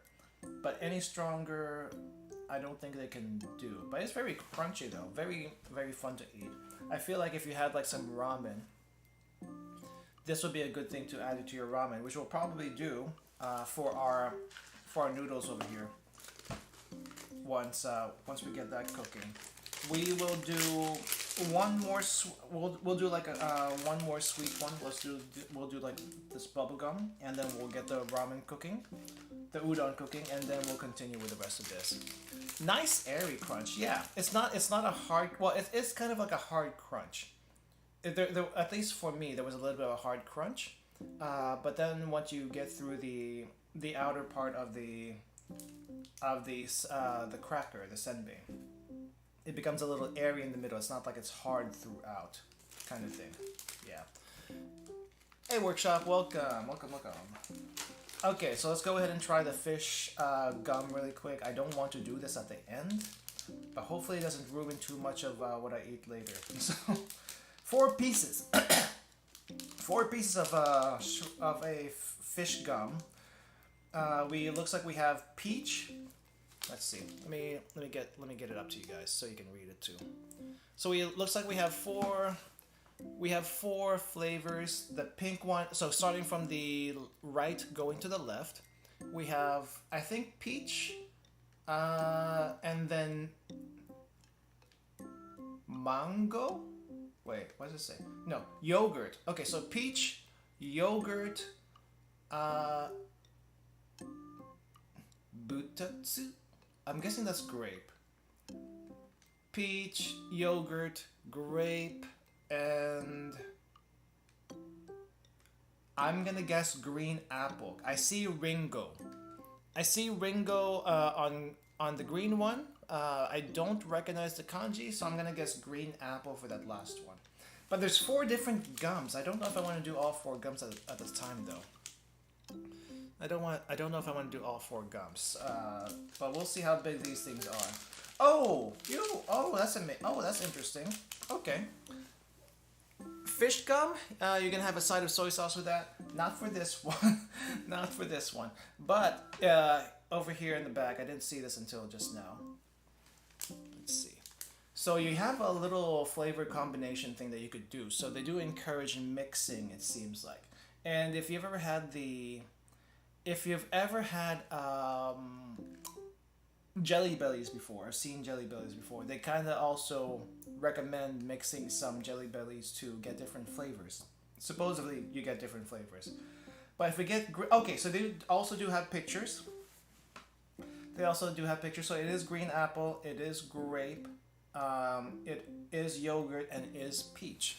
That's nice. That's nice that they do that. If you mix green apple and grape, you get cherry. Okay. Green apple and yogurt, you get pear. Somehow. I don't know how that works. Artificial flavors, man. Artificial flavors. How does it work? Then you get green apple, and I'm gonna put my hand down lower. I'm just gonna zoom in closer. That way I don't have to raise my hand for this because it gets tiring.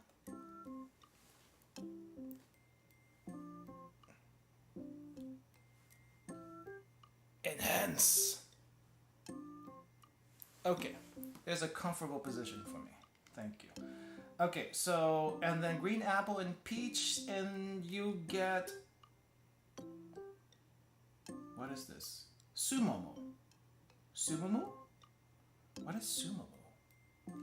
I don't know what I'm guessing that's apricot. I'm guessing that's apricot, which I don't think I've ever had before, now that I think about it. Huh. If you do 3 flavors, we do green apple, grape, and yogurt, you get green grapes. You get green grapes somehow if you mix the 3 flavors. We'll try some of these combinations as long as there's enough stuff in here. Grapes, yogurt, peach, and you get muscat grape. No, what is this? Blueberry. Blueberry. How do you get blueberry from grape, yogurt, and peach? Okay, that's just weird. And then peach, green apple, and grape, you get a prune. Yeah, you get a prune. I'm okay with prunes, but this flavor combination is just weird. Okay, let's go ahead and do this. Processed candy flavors, yes. Okay, so fish. All right, so we can do some of these combinations. Which combination should we try first? Which combination should we try first? I want you to be able to see. Oh, okay, you can't really see it because it's not focused. Okay, so it looks like we can do up to 3 pieces here for each one. I'm okay. Let's just try. Try them no. I could try them separately, but it'll also not be enough if I do that. So we can only do certain things here. Okay. I'm curious about the... Which flavor should we try here? Cherry, pear, I guess apricots. Muscat grape. Muscato. You know what? Let's try the muscat grape. Muscat grape is like the most expensive, really big, really sweet grape that you can get in Japan. I don't think I've had the real thing before. I've definitely had something that that was artificially flavored, and it's pretty good. It's pretty good, not gonna lie. Okay, which one's... Okay, so I'm trying to get green apple. I think there's green apple. It's a little hard to see the color. It doesn't look green even to me. It's barely a shade of green. Then barely a shade of purple for the grape. And then the yogurt is this white thing over here. How about blueberry and prune combination? Blueberry and prune. I don't know if that'll mix. I think we would have to like mix all of them. I think we would have mixed all of them. Let's do the muscat grape first, and then we'll try the blueberry and prune, and we'll see if we can try to combine all of them. Okay, so this is muscat grape that we can try to do. Okay, it's a very soft gum, very soft. I mean, you can kind of tell already by this thing.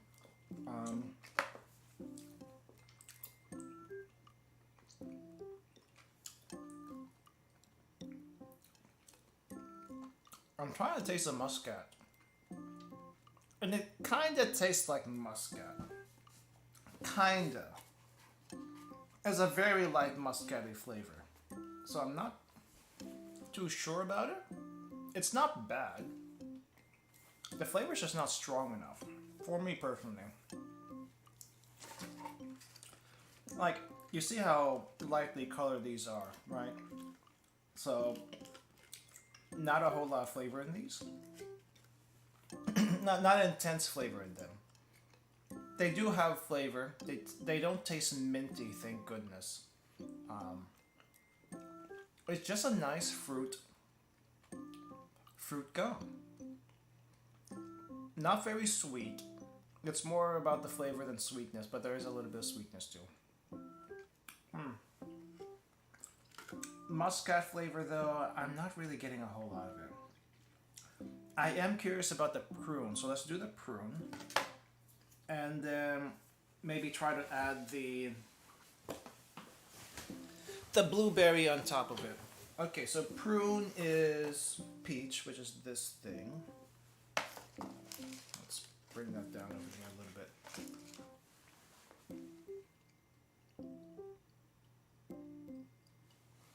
So we got peach, green apple, and then grape. Oh, we are running out of things to use here. I could cut them smaller, but I don't know if it'll work as well. I need to figure out where to put the gum that I just put together. I don't want to show the gum on screen. It's a little bit too disgusting for that. But okay, so this is supposed to be prune, the prune combination.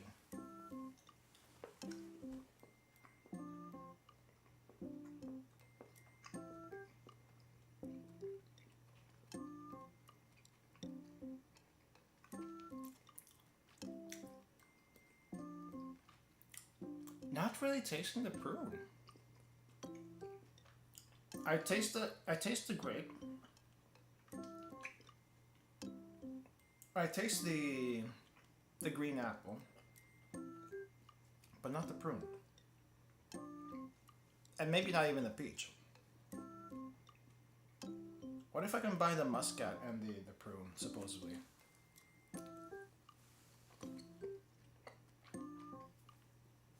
It tastes like nothing.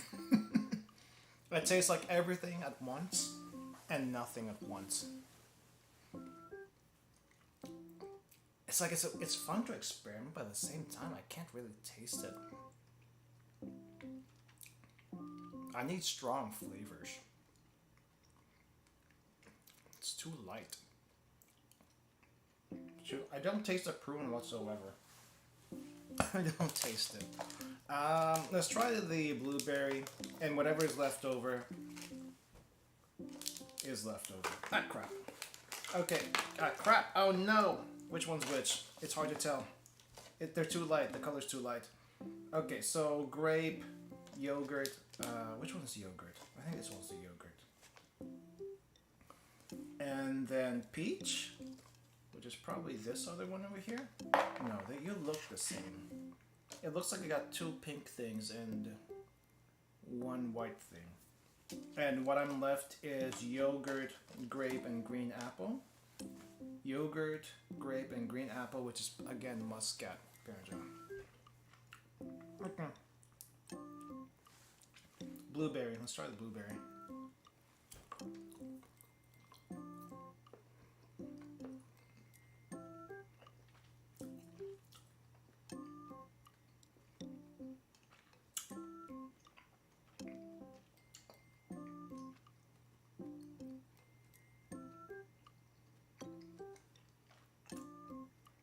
No blueberries here.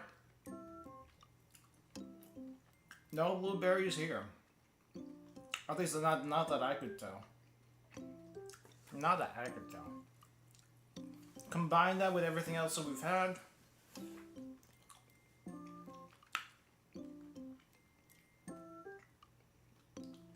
And it's just one giant mess of fruity flavors. It's not a bad mess of fruity flavors. It's just a giant mess of fruity flavors. That's all it really is.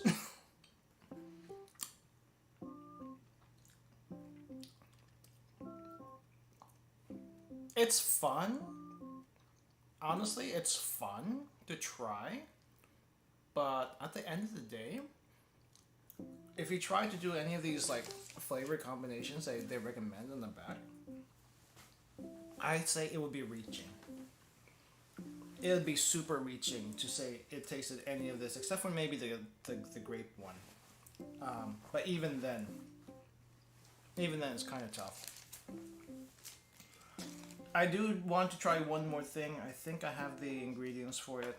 Let's try green apple and grape for the cherry and see how intense cherry flavor it might actually be. call that a done with the gum. There's gonna be like one leftover piece here, but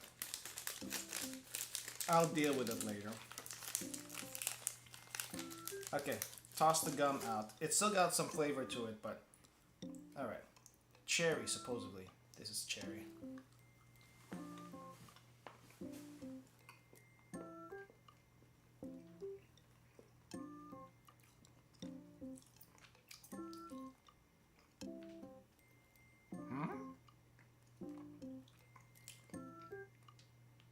No. This ain't cherry. I just taste the green apple. I only taste the green apple. Fish, you have failed me. Fish, you have failed me. Do not ever trust fish with the gum. They don't have a sense of taste, apparently.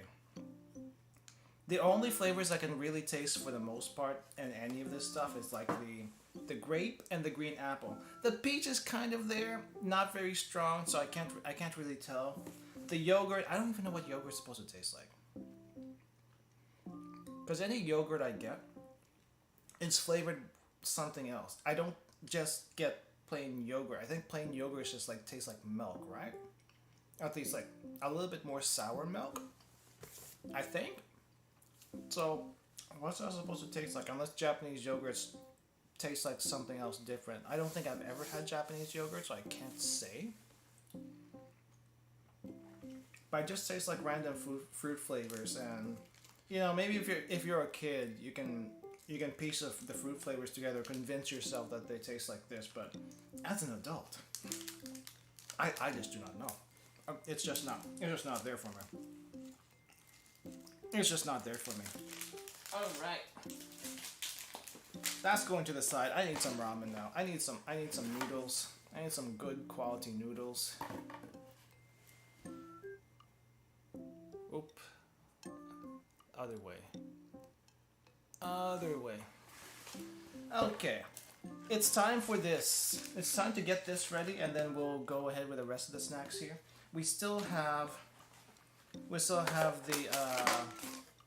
the corn soup pot, the corn soup pottage thing.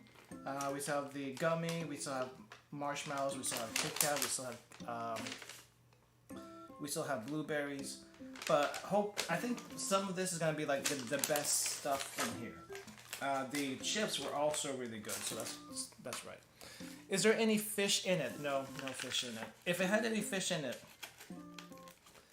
If it had any fish in the gum, that would be something. But no, it didn't.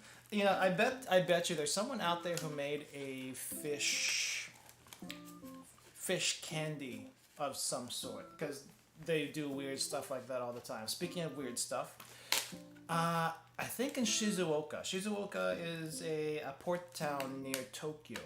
There is a place there that makes ebi soda, shrimp soda. I've seen it once on YouTube. I've never been to that area, so I can't say how it tastes. But if I'm ever in that area, I might have to try it just for the kicks. As far as weird seafood dessert flavor combinations I've had before, the only one that comes to mind is spiny lobster ice cream, which was mostly vanilla in flavor, but there is a very, very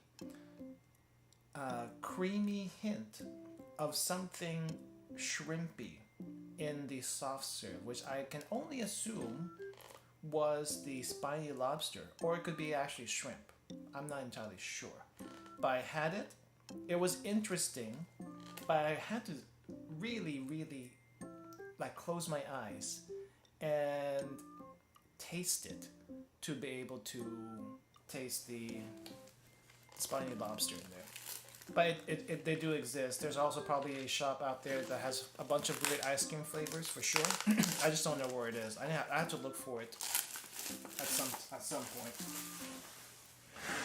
Okay, so this is gonna be the same as basically any cup noodles you probably had before. Udon, I'm guessing this is, it's probably not fried, but we got some udon over here, some dry udon. Here is the little tofu strips, the little dried tofu, and the green onion. So that's gonna go into this. Also, I need to heat my water really quick. I don't have boiling water, so I'm gonna have to boil it super quickly. And here's our seasoning. Here's our seasoning. This is just looks like a regular piece of cup noodles, which it probably is anyway.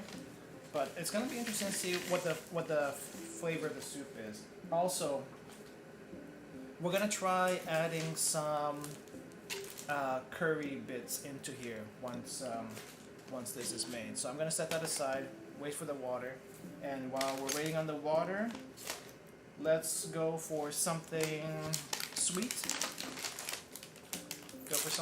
Let's go ahead with this. Oh crap! I already opened it.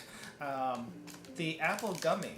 This should be pretty interesting. Nothing interesting in the back. They do show you a little picture of what the gummy is supposed to look like. Sorry, I tore it. I got a little too excited and tore it ahead of time. But it feels very soft, even through the packaging. So this is not going to be like a hard gummy. Pure and natural. Let me see if there's anything indicating here, any percentage of fruits and whatever. I don't think it really says, and it doesn't seem like it has any of that stuff.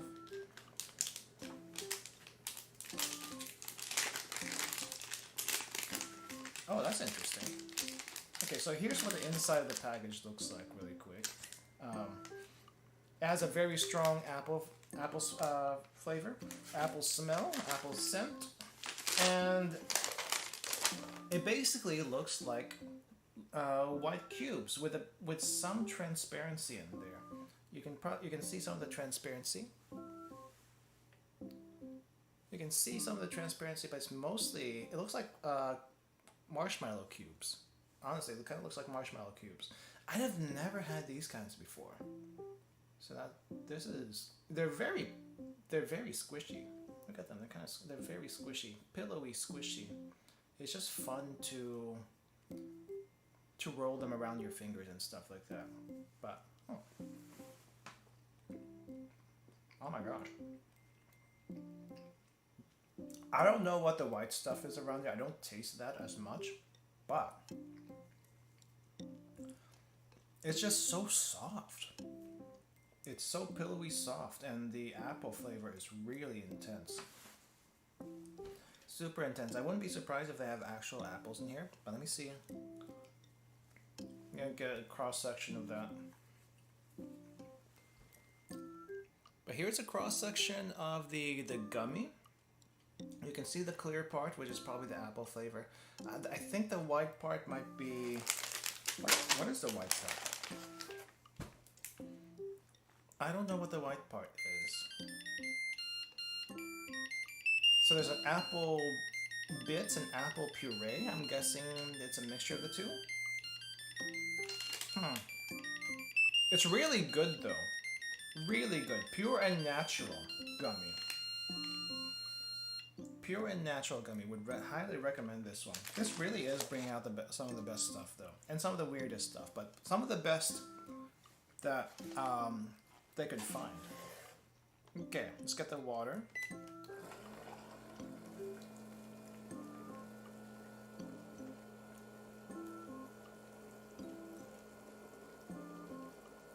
And we'll set this for 4 minutes, not 3. It actually says 4 minutes this time. And where's my phone? Crap, where did I put my phone?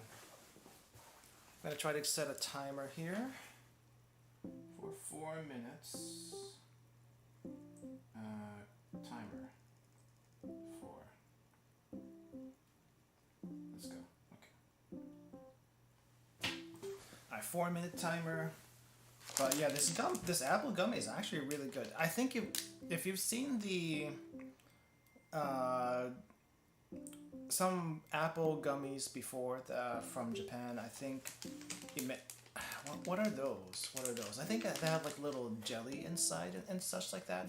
Those are what do you call this? Also pretty good. They're on the harder side. This one is very soft. I think I like how soft this is because it's kind of like eating little candy pillows, which is nice. But the flavor is really what sends me on this one. The flavor is it's not like super artificially apple. I feel like there might be actual apple juice in here. I just don't know how much percentage. Not that I can read it, but it tastes like a very natural apple flavor, and also not too sweet, which is always good. It's not like intensely tart, intensely sweet, or anything like that, but mostly it's the texture paired with the apple flavor on this one that's really good. So keep an eye out for this one if you want to try it yourself, for sure. Amazing performance from the boiler microwave. That's the boiler. That is the boiler. I'd show you the boiler, but the boiler is very reflective. The boiler is very, very reflective, so I'm not going to be showing that anytime soon. Recommend this one though. Recommend that one. I had to like, so I had like a little orange spots at the bottom of my boiler, like I think last week, and I thought it started rusting, and I barely had this for 6 months even. I barely had this for 6 months, and it's like, oh no, is it actually rusting? And no, it actually wasn't. Apparently apparently in the manual for this thing, you have to like descale it every 1 to 3 months, and I haven't descaled it since I got it. So apparently to descale it, you either have to get like their special powder mix and put it in here for an hour and a half to clean it, or if you have like citric acid or lemon juice, that also works. I had like little lime crystal packets that I use for my water, and so I used those to put into the boiler and have it do the descaling thingy, and everything was like brand new after the descaling finish, which was amazing. But yeah, the boiler likes to sing. I think there's supposed to be another tune to this. I just haven't figured out how to change it. But yeah. How many more minutes we got? Oh, 1 minute left. 1 minute left. Let's see. We got a bunch of sweet stuff here. We're definitely gonna have to like rush through the sweet stuff later on. But I think what I'm gonna be doing is like ramen, sweet stuff, ramen, sweet stuff, ramen, sweet stuff, and corn pottage somewhere in the middle there. I do know this is very blurry right now, so we are going to fix that. I feel like I kind of want to like upgrade my camera so that autofocuses, but right now my camera doesn't autofocus at all. So any time that you see blurriness on the camera, I have to like manually adjust that. This is like the kind of camera you would have to attach to like a what is that thing called? But it's like a really small cheap camera that you probably use for hobby projects, like for the Raspberry Pi or something like that. I have never touched a Raspberry Pi, but apparently this was one of the things you can attach to a Raspberry Pi, and like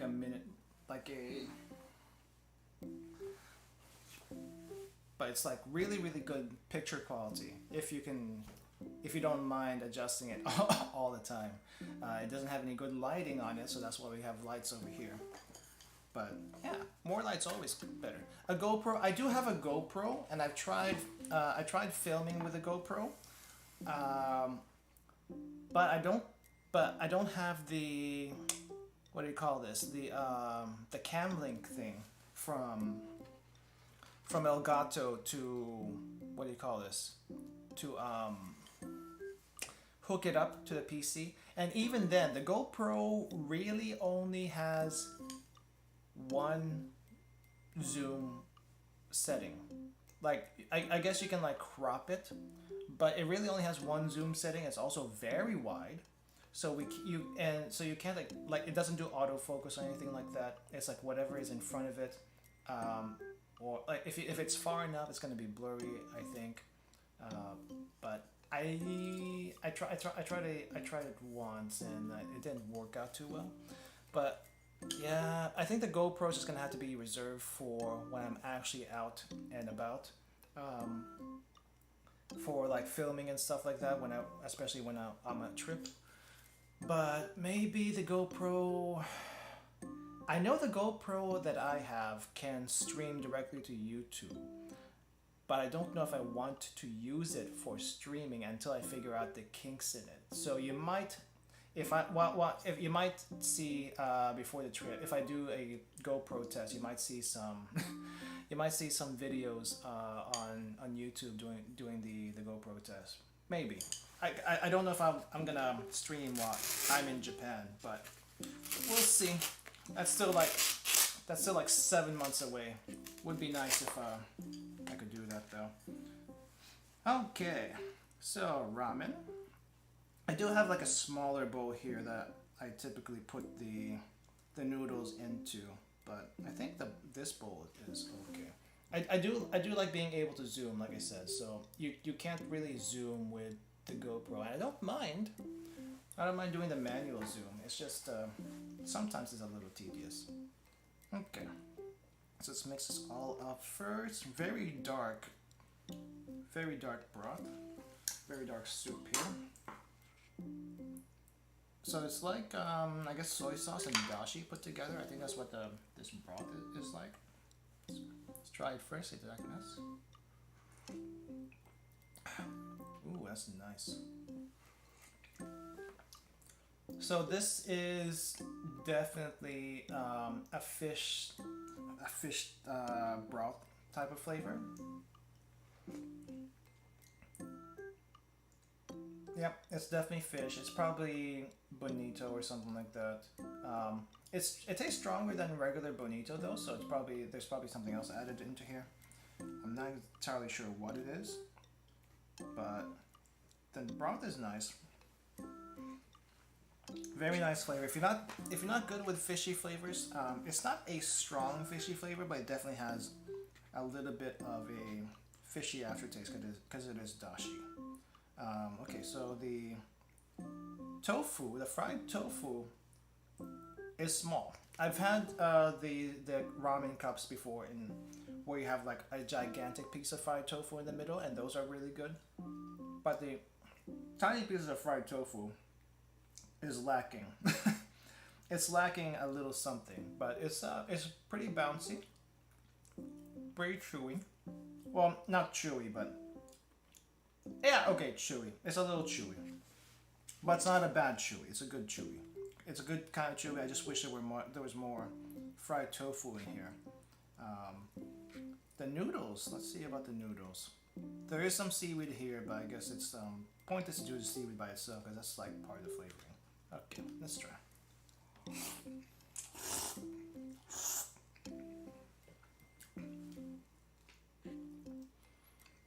The udon is a little bit chewy, but that's probably because of how it was fried.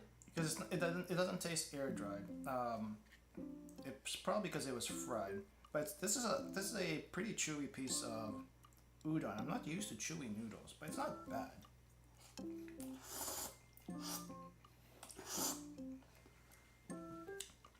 Overall, this is a pretty nice standard udon. I think this is supposed to be. Let's see, what kind of udon is this supposed to be? Where is? So this is supposed to be a Mito style udon from Mito City.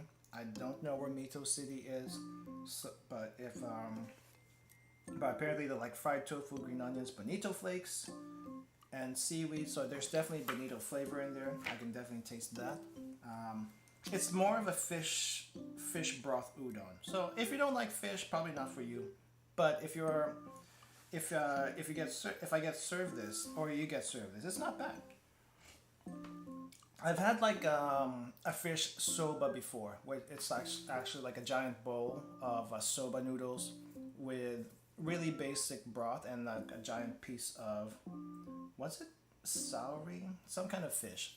It's probably like celery or something in the bowl, and that was also really good. I think I had that one in Inari near Kyoto.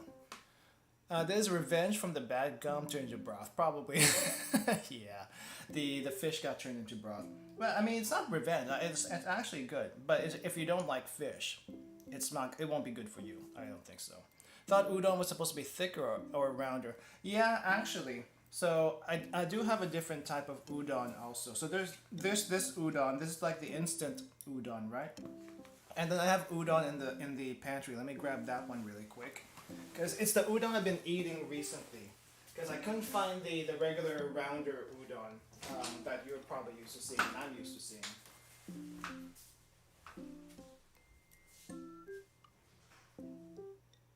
Where is it? Here it is. So here's the udon that I'm used to. Well, not used to, but there's the udon I've been eating recently. Shirakiku brand, product of Japan, so it's gotta be legit, right? At least the product of Japan part should say it's legit. But this is udon, and it doesn't look like the round type of udon, even on the packaging itself, like you're used to seeing. And when you actually get this out of the package, it's more of the flat style of udon. Let me see if we can get some clarity on that. Yeah, so it's more of the flat style of udon, what this is. So it doesn't like puff up to be round. Whenever you make udon, it's not going to be like round shape anyways. It usually gets flattened first and then cut into strips. I think there's some videos on YouTube about that. And making your own udon apparently isn't that difficult, but making it good is a different story. But it's basically flat, and they don't puff out to be round, but they do have that udon flavor to it. Like, you know how different noodles have a different texture and flavor on, whenever you eat them. Like egg noodles are all obviously going to be different. Ramen done right is going to be different than ramen noodles. Udon and soba are also different, so this is definitely udon, but it's just a flatter type of udon. So, and I guess that's what we have here also. And in the pamphlet, they also showed another type of udon that is a lot thicker and a lot thinner than what you're also used to seeing. So there's also these sheet style udon, right? So they also have this kind of udon. I haven't seen them myself, but apparently it exists. Apparently that also exists. But this is pretty good for noodles. Very basic, but the broth is, it warms the soul. And that's what's important as far as the broth is concerned. I'm going to add a little bit of the curry crackers in here, the curry senbei, and see if we can get any of that flavor in there. Just gonna mix it up a little bit. Mix it up a little bit and maybe have some soak for later. Okay, so the crackers do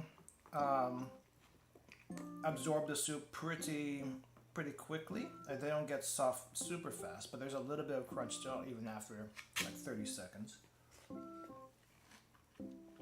I think past a minute they're going to like disintegrate into the soup, but I'm gonna leave a few here. I don't know if it adds too much to the flavor, but it does. I can taste the curry flavor a little bit more, especially when there's soup in here. So let's try a few things before we go back to the noodles. I'm gonna be using the noodles as a palate cleanser from here on out. So we have the Choco Marshmallow next. Choco Marshmallow. This one should be interesting because if you've had like little marshmallows before, like little dried pieces of marshmallows, those are kind of neat to have, especially in hot chocolate. Chocolate covered marshmallows, probably not anything unique, but I'm more curious about the texture of these things. Is it going to be hard? Is it going to be soft? They say it's going to be soft, but how soft is it? Is it going to be as soft as the apple gummy that we've had, or is it going to be a different kind of soft? We'll find out. We will find out. Okay, inside, I guess. Oh, you can't really see it too well. I can't see it too well either. It looks like the marshmallows are all mostly different sizes. I think this one's like a fused two marshmallows, but most of them are going to be like a bit on the smaller side. Let's put some of them back. They don't melt in your hands, at least it doesn't feel like they melt in your hands, which is a good thing. Soft. Oh, they are soft. They are soft. I was just able to crush that one with my fingers. The marshmallow is still soft even after being encased in chocolate. It doesn't melt in your hands. That's a good thing.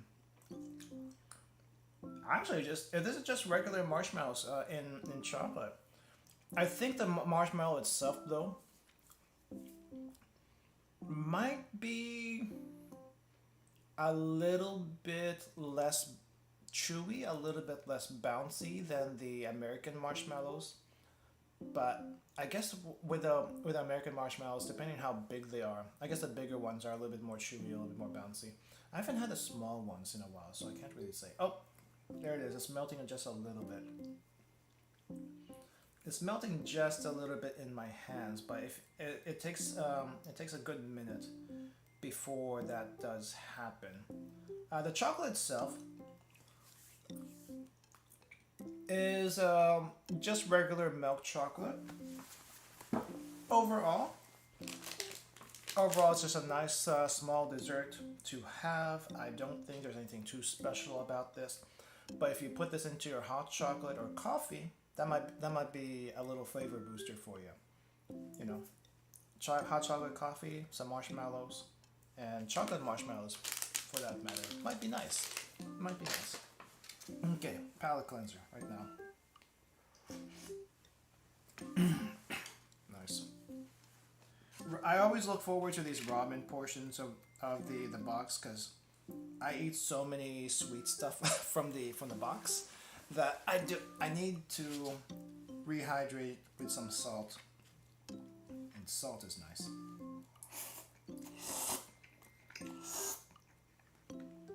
I think the curry crackers are actually working really well. I'm gonna add the rest of that in here. We're gonna add the rest of the curry senbei into that. So that works really well once they absorb that soup. Okay. I want to do the Kit Kat last, so let's do the Pocky first as far as sweets go, and then we'll do the corn pottage, and then we'll do the Pocky. Not the Kit Kat here at the end.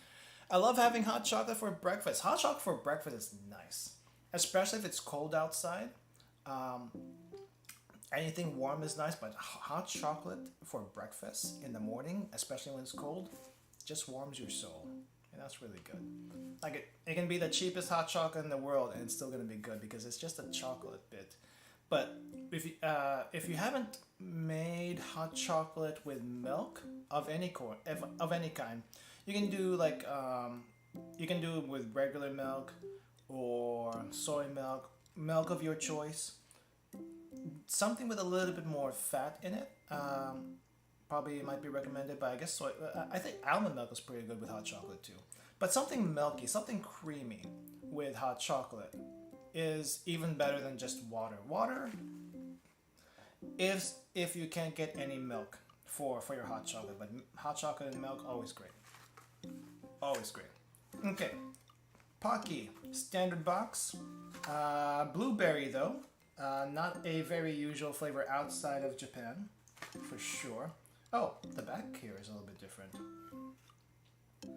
I'm guessing this is a kind of Pocky that you would give as a gift, because there's a part here for a message. So you would give the entire box as a gift. And this guy is just, you know, here, you can have a stick. You can have a stick, but the box is mine. The box is mine. Share happiness, but you can only get one stick. Alright, we got two little pouches here, just like most Pocky boxes.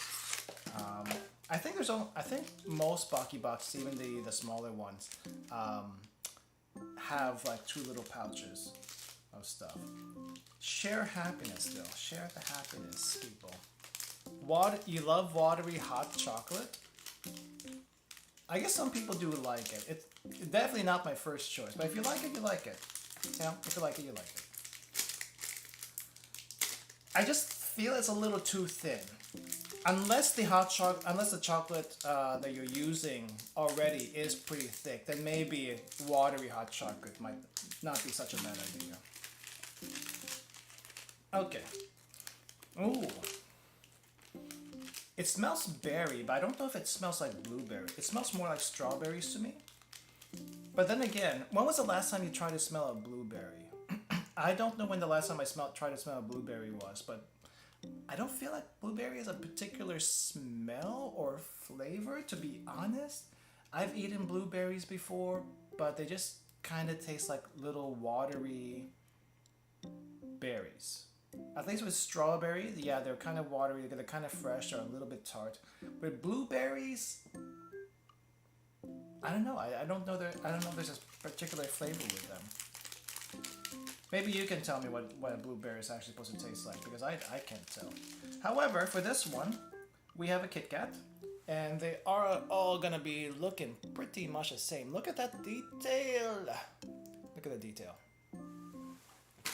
Look at the detail on that Kit Kat. We got little specks of, I'm assuming, blueberry in that Kit Kat. This is the good stuff in there, embedded in the chocolate.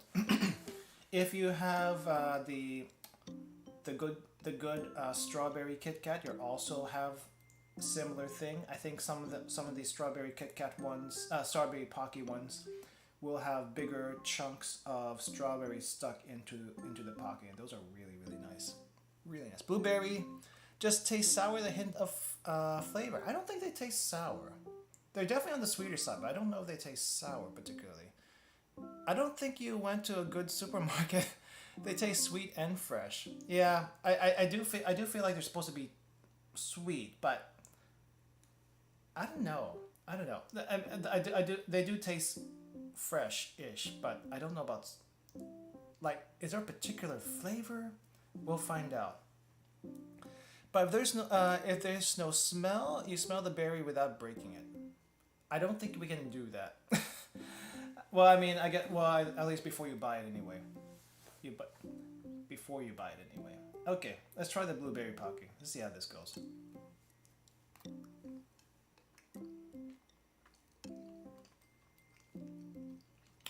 I taste the chocolate with a berry flavor. It doesn't taste like strawberry. It doesn't have the tartness of a strawberry. It's definitely on the sweet side. There's a little bit.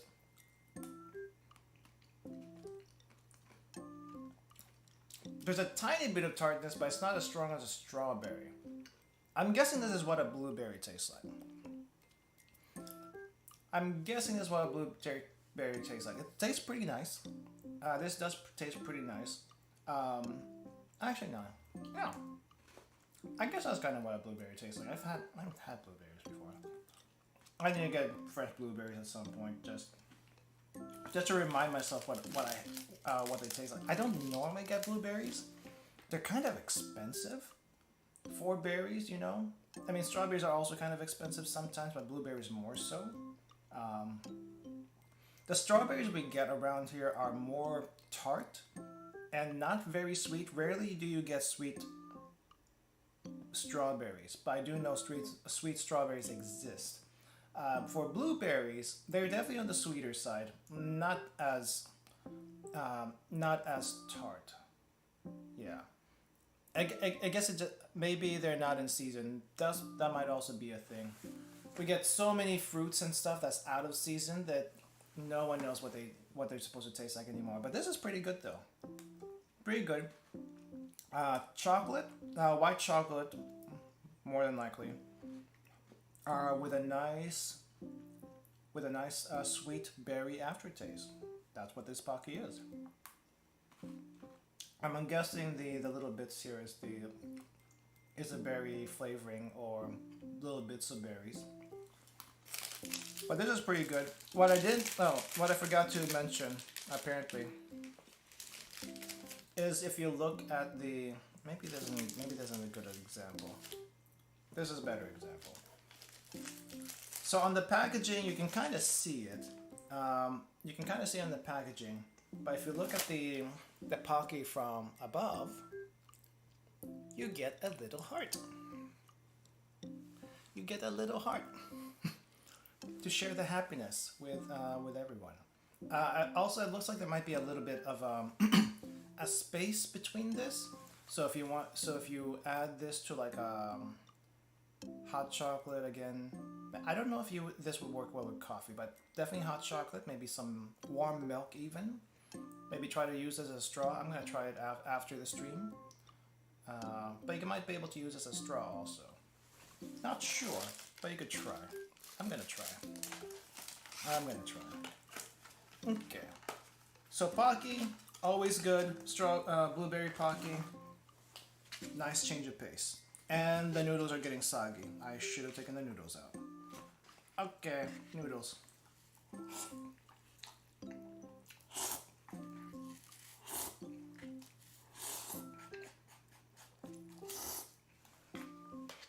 Okay, the noodles got a little bit expanded. That's because they've been sitting here for a while, and they're gonna keep expanding until it's all gone. All right, let's see. Did the curry flavor go through?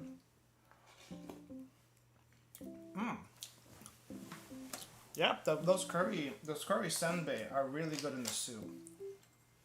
Super good in the soup. They're a lot better than they're a lot better wet. They're a lot better soaked with some soup rather than dry. That's for sure. Okay, corn pottage. Corn pottage flavor. Corn soup, again, very popular. You'll see it in vending machines even, especially when it's colder out. If you ever visit and see one in a vending machine, I would highly recommend trying it. It's just basically corn soup, but it's nice. It's nice. It's like it's warm, it's sweet, maybe a little salty, but overall it's nice. The corn smell isn't quite strong in this package like some other corn snacks I've had before. Like with sweet corn, the corn smell is very strong and very sweet. This one is like lighter, but not too light. It's like a medium kind of thing. Very puffy. This is kind of what I expected to see. Puffy little corn snacks. If you want to get the sense of the texture there. Little sense of the texture. You see how what do you call this? Bumpy it is. A bunch of crevices and whatnot. Let's see. It's very airy. It's very airy, which is kind of what I expected, because a lot of the corn flavored snacks are the same type of texture. Like if you have sweet corn snacks, it's gonna be also airy. So not crunchy, very airy, very light. The corn flavor is definitely there. Now, is it corn soup flavor? I wouldn't know. But the corn flavor is there, and that's really all you want. That's really all I want. As long as it tastes like corn, I don't care if it's corn soup or sweet corn. It's good for me. It's good. Speaking of corn, there was this tweet recently from what was that place called? Little Caesars. Yeah, Little Caesars on Twitter made. I don't know if it's real or a shit post, but they have this corn and the cob pizza with 2 liters of liquefied butter. I don't know if anyone's seen it. If you have not seen it, please search it up right now so you know what I'm talking about. But it looks ridiculous. And when they dipped the corn in the cob that was attached to the pizza into the butter, it just looked off. It just looked off. I don't know how else to say it. I mean, the recipe for it's not a recipe for the heart attack if we're just talking about the pizza and the corn. Corn pizza should be a thing, but it apparently is not a thing. But what made it weird was the gigantic bottle of butter. The gigantic bottle of butter that you're supposed to dip the corn into is that was the weird part. Sounds disgusting. I mean, I would eat corn pizza. I would try corn pizza, but I don't understand I don't understand the not addiction or fascination. What's the word? I don't understand why a lot of people, especially in the United States, like to put butter on a lot of stuff. Corn, they like to put butter on. Crab, they like to put butter on. King crab especially, like why? Lobster, they like to put butter on. If you give them a chance, they'll even put butter on steak. I don't understand it. It just tastes good. I'm not a butter person. I like using butter as a what do you call this? Like, I like using butter in baking. I like using butter in cooking. But unless it's like a sweet cream butter, which is only good for pastries, I would rather I don't know, just eat the other like stuff without butter. I think it just tastes better that way. If you add butter to it, you're just adding unnecessary fat to something that doesn't need it. That's my personal take on it. But I don't know. There's a lot of people around here that like dipping things into butter, and I just do not understand. Sink steak. What? Sink steak? What is sink steak? I don't know what sink steak is. What is sink steak? Is that like a specific type of not good kind of steak that you just had to put butter to make it taste good? Is that what it is?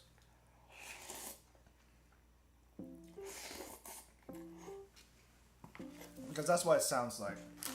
Overall, though, corn pottage snack, pretty good. Would have personally liked the corn flavor to be a little bit stronger, but corn pottage isn't really that strongly flavored, I guess. But if you get corn in a can, corn soup in a can, that's actually pretty good.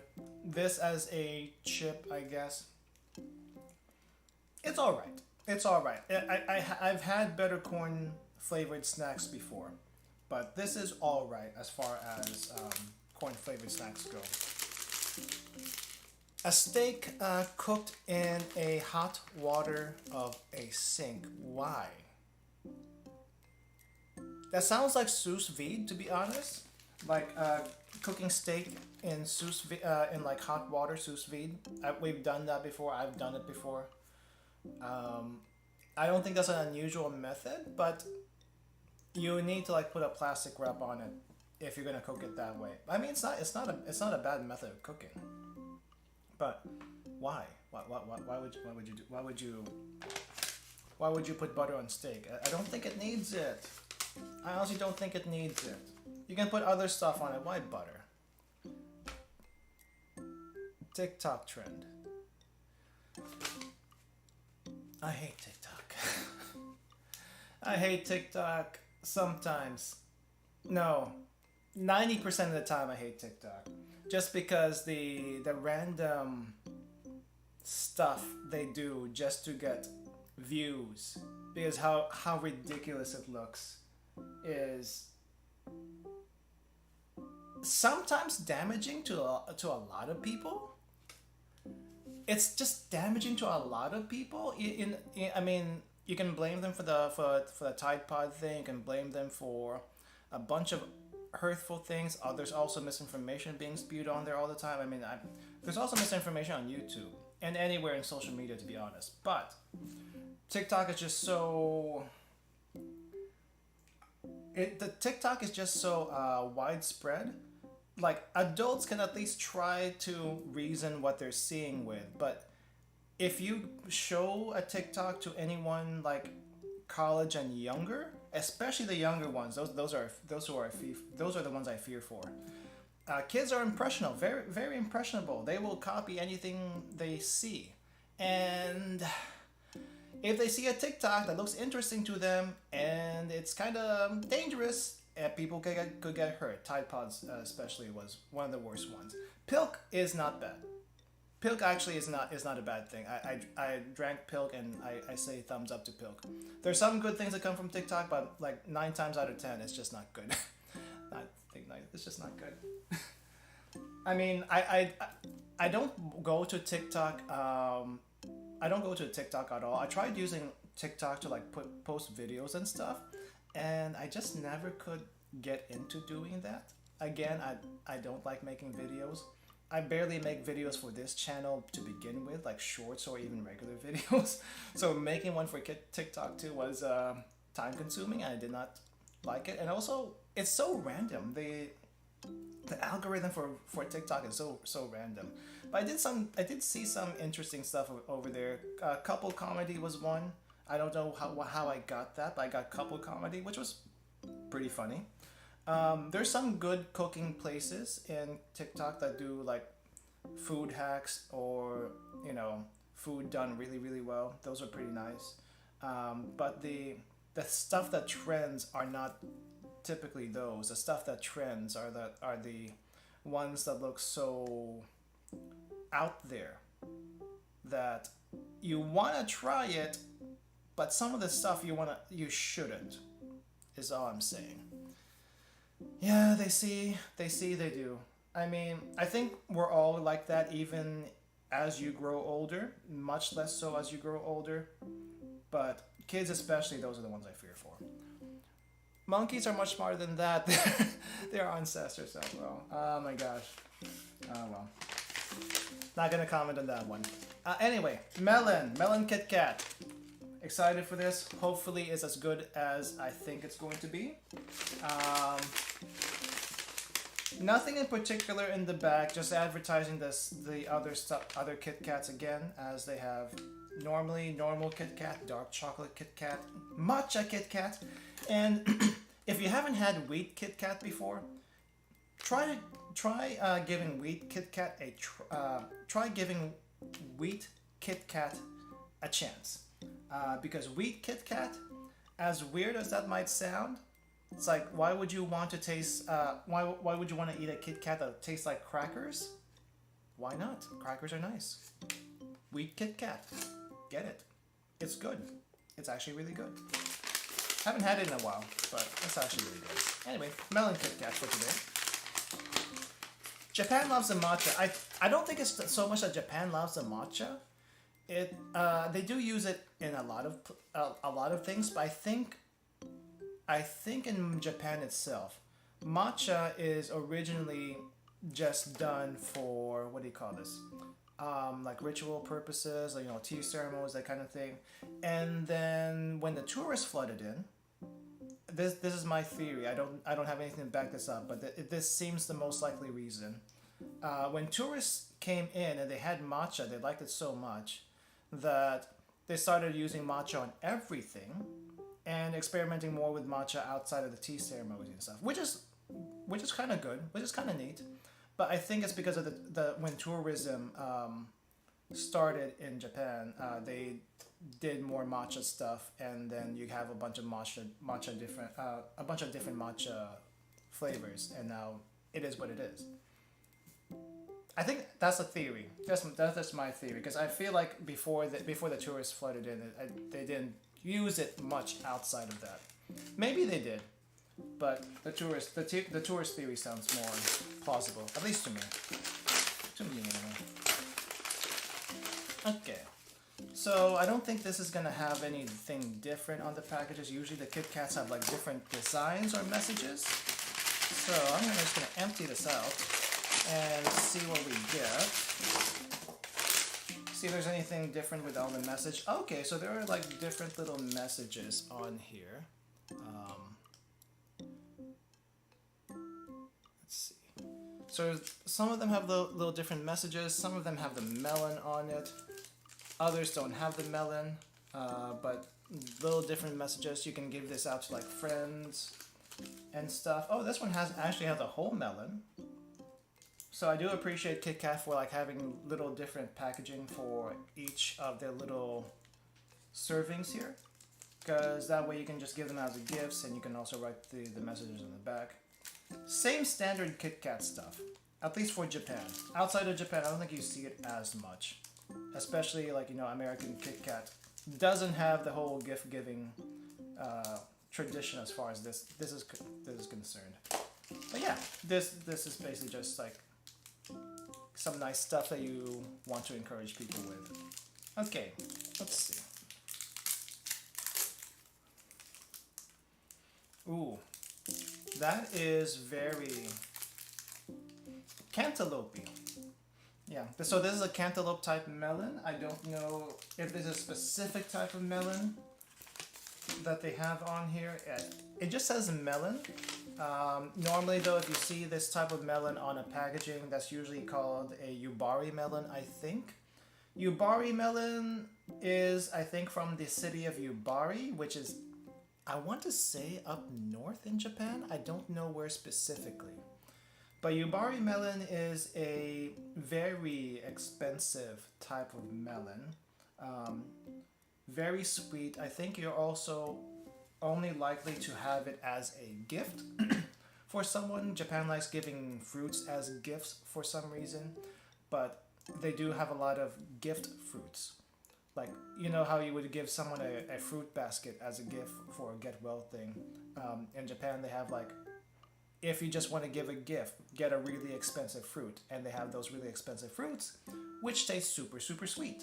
Because they're, what do you call this? They're grown in a specific way. I haven't had any of them before, but maybe we'll, when we have the chance. Oh, no, I haven't had a super expensive fruit, but I've had like grapes of two different price points. One was about a $7 grape and another one was a $14 grape, so 700 yen, 1400 yen. And they did look a little bit different and they tasted very different from each other. The 700 yen grapes were pretty good. The 1400 yen grapes were sweet as heck for grapes. No tartness whatsoever. They were just sweet. And I would buy them again if they weren't so expensive. But price does matter as far as fruits in Japan is concerned. But if you get the cheaper $7 one, 700 yen one, they're still really good. It's just that more expensive ones are really good for a reason. More expensive for a reason. Holidays too, true. Okay. For some reason, I think the Kit Kat melted during shipping or something. So, yeah. All right.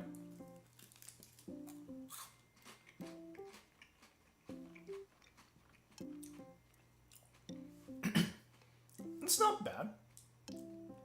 It's a lot less sweet than I thought it would be. It's a very mellow melon flavor. Very mellow melon flavor that kind of spreads out through your mouth.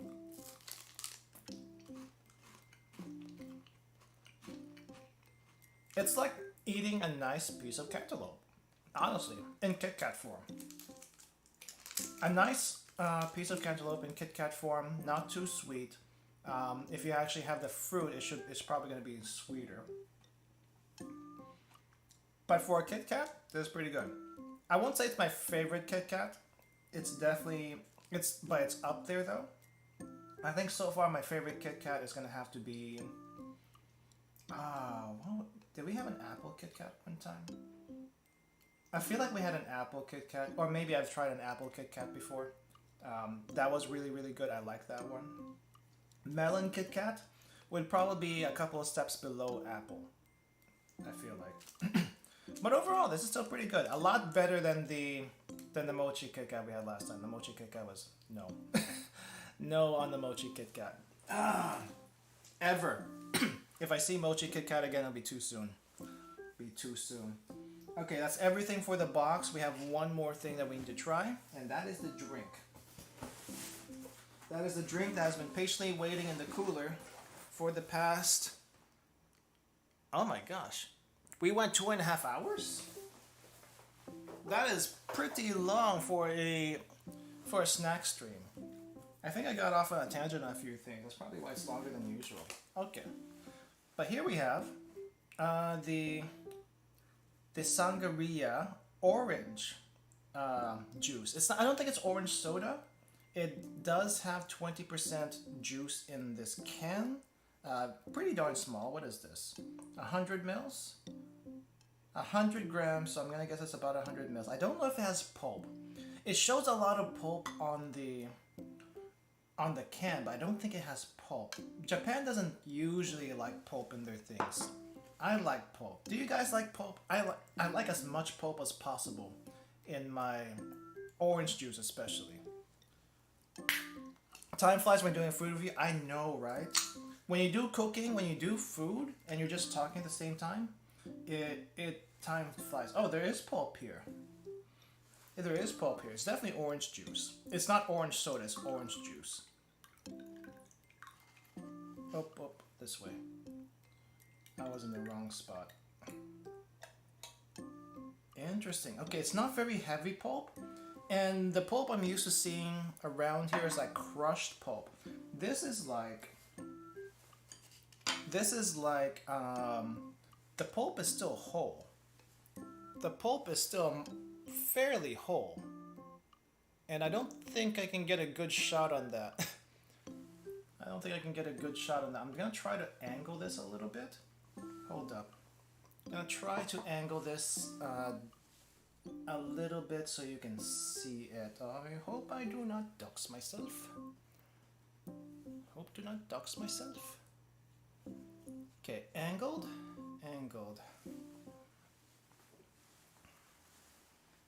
I need to do more angles on stream. Angles are better than straight down, but getting the right angle is difficult. Depends on how I'm feeling that day, but mostly prefer no pulp. That's fair too.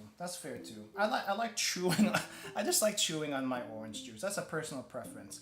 But yeah, the pulp here is like whole. The pulp is whole. I don't usually see whole pulp. You know, like the little pulp things are not squished like you would normally see in like the orange juice around here. You get some pulp, heavy pulp, and usually the pulp is already squished, and that's because that's just the pulp that's like pressed from all the other oranges, put into a different box, into a different vat of oranges. But this one's whole. That's interesting. I have a pulp in my mouth right now, and I just bit into it, and it's like there's still juice in there, so it's definitely not flat. I am indeed a biter. I am a biter. I bite candy, I also bite pulp. But this looks pretty good though. Okay. So this is like 20% orange juice, but it doesn't taste too diluted. It just tastes fresh. It tastes light and refreshing. It's probably diluted a little bit so that it like tapers off the orange flavor and not too strong.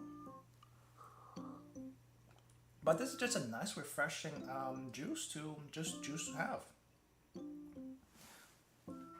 I am impressed. I shouldn't say I'm impressed, but I like it. I like it a lot. For a juice in a can, that normally, you know, if you get orange juice in a can, you don't have too much expectation out of this, but because it is Japan, Everything is a good quality, and it definitely much better than what you would probably expect. Would serve this with friends if I had friends coming over. All right, that's good though. It's a nice, refreshing way to end the stream. And yeah, I'm gonna clean up here. Let's review really quick on what we had. Good stuff, bad stuff. Really quick fire, quick fire review. Curry crackers.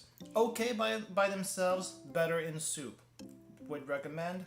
The udon, pretty good. Maybe not good if you don't like fish, because the broth is pretty fishy. But you know, I like it. I like fish. I like fishy broth. Melon Kit Kat, pretty good. Mellow flavor, and not too strong on the melon flavor. That mellow melon flavor. Mellow melon. That's what this is. Would recommend if you want to try a different flavor of Kit Kat. Might be a little hard to find though. Might be a little hard to find. Blueberry Pocky. Sweet. Not no tartness whatsoever, but sweet. And a nice variety of Pocky. Nothing much to say about that. I'll save this one for later. Corn pottage chips thingy. Not the strongest corn flavor I've ever had, but okay. It's all right. It's all right. Pretty good, but all right. Marshmallow with chocolate around it. Good for hot chocolate. Good for your coffee, probably. Good in hot drinks in general. Not bad. Not bad. We already got this one. That's the curry. That's a curry one. Fizzy grape tablets. A lot of fizz. A lot of fizz. A bit weird. Not sure what to think about it. Maybe give it to a kid. They'll probably be a better judge than I was. We've had this one before. The wheat puff cereal. Always recommend wheat puff anything, especially if it's not too heavily sugared. Let's see. Saltine crackers, except without the salt. It's alright. It's alright. It's nice. Not nice and crispy, but I don't know what people typically use saltine crackers for. I guess it's a nice refresher if you're like have an upset stomach and need to bite on something. It's alright. For a saltine cracker, it's pretty good, but no salt. No salt. Fish gum. I don't believe the fruit combinations in the back. It just tastes fruity. I taste mainly grape. I taste mainly the green apple. Combinations don't work. Do not trust fish. As a gum though, it's alright. If you like fruit gum, this is probably better than the... Oh, do they still sell Juicy Fruit? Or is that like an outdated brand at this point? Anyway, anything's probably better than Juicy Fruit. And I don't know if fruit gums are a thing, but this is a very lightly flavored fruit gum that needs more experimentation with the fruit flavors combination thing. It just doesn't work as well as I think it works. Apple gummy. Very soft, very pillowy. Would recommend if you can find it. 100%. Soda ring candy. No. Absolutely not. You cannot bite it. You cannot crush it with your teeth. Your teeth will just get caught in whatever sugary mess this is. Soda flavor's there, but overall experience with this is not great. Personally, just for me, not great. Ume candy, surprisingly good. Surprisingly good if you actually do get the ume flavor from one of these things. If you get the sweet one, that's also nice, but it's just regular candy. But if you get ume, it's actually pretty nice and refreshing, which is surprising for a hard candy with ume in it. Diet ring pop. It's not diet if it has a lot of sugar. It's not diet if it has a lot of sugar. Did I miss anything else? I think this is the last one here. These chips, Absolutely best salty chips I've ever had. Please find them. Please find them if you can. Yamayoshi seaweed chips. Look for them. Yamayoshi nori potato chips. Please look for it. It is the best chips I've ever had. That's salty, and I would always recommend that. Sangaria orange juice in a can. Yes. If you need light and refreshing, that is not like the orange juice you get from the grocery stores. Yes, get this one. Get this one, or try doing a dilution of your orange juice. Since this is 20%, do like a 1 to 4. 4 parts water, 1 part orange juice, and see if that works for you. If it doesn't and it's too watery or too light, yeah, that probably doesn't work too well. But give it a try. I don't know how well it'll work. I haven't had orange juice from the grocery store in a very long time, or orange juice period. But this one's nice. This is very nice. I think that's it though. 9 out of 10 because of the air, even though I've never had it. Yeah. 9 out of 10 because of the air. Well, I mean the air is there so that I guess the chips don't get crushed, you know. I get it, you need some air, but the air is ridiculous. I also get that. But the chip flavor itself is pretty good, so please look for it. Please look for it. Anyway, that's gonna do it for me. Thank you for watching. Thank you for coming. I hope you enjoyed that food review. We'll if anyone's curious on how much longer we're gonna be doing the TokyoTreat snack review stuff, I think I have the subscription for this up to August is what I want to say. So we will be having TokyoTreat snack reviews up to August, maybe September. After that 1 year is up, then I will probably decide to either keep it for myself. I will probably either decide to continue the subscription and keep the snacks for myself, or I may just cut the subscription because it is kind of expensive. But it is over the year, but it's still kind of expensive. I do kind of want to do a different snack review format after this is done. And instead of like having like these little bits and pieces, maybe try a different way, like buy stuff in bulk or something. This is nice but expensive. But I do want to try to see if I can do something different. Or, you know, cook more. Always try to cook more. When was the last time I cooked on this channel? It's been a while, ever since I had to change the schedule up. Eventually, once the schedule clears up again, I will do more cooking. But what's coming up next after this is not quite cooking, but kind of sort of cooking.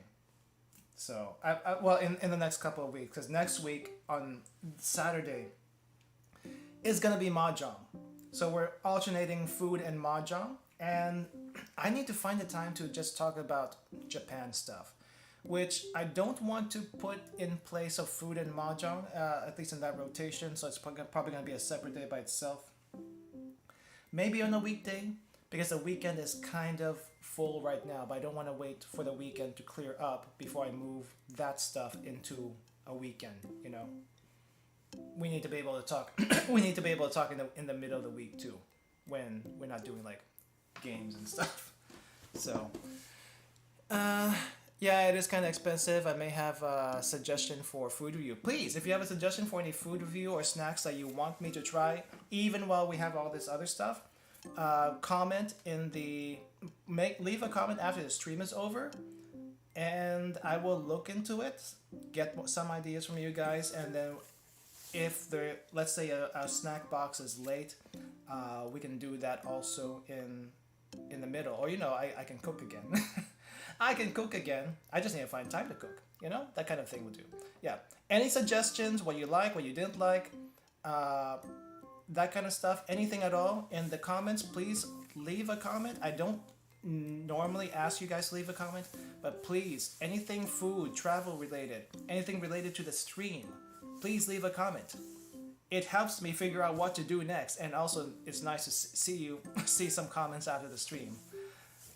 Like, well, there was one time when we did the Spanish MRE, I got a comment from a random person that I'd never seen on the stream before, and I don't think they subscribed to the channel. I looked at my stats. 60% of the people who drop by the channel do not subscribe. If those 60% subscribed, I would be almost to 1,000 by now, or at least past 900. At least past 900. In any case, there was a random person who saw the Spanish MRE review, and they basically wrote an entire paragraph's worth or two of all the details about the Spanish MRE and my little complaints and mishaps during the stream, and it was very insightful, very helpful, and it was just nice that someone actually watched it. It was actually just nice just to be able to see someone watch the VOD and actually comment on it. So if you have anything that you want to comment on that you didn't say on stream but would like to leave a comment after the stream, that would be great. Any suggestions, again, please leave one.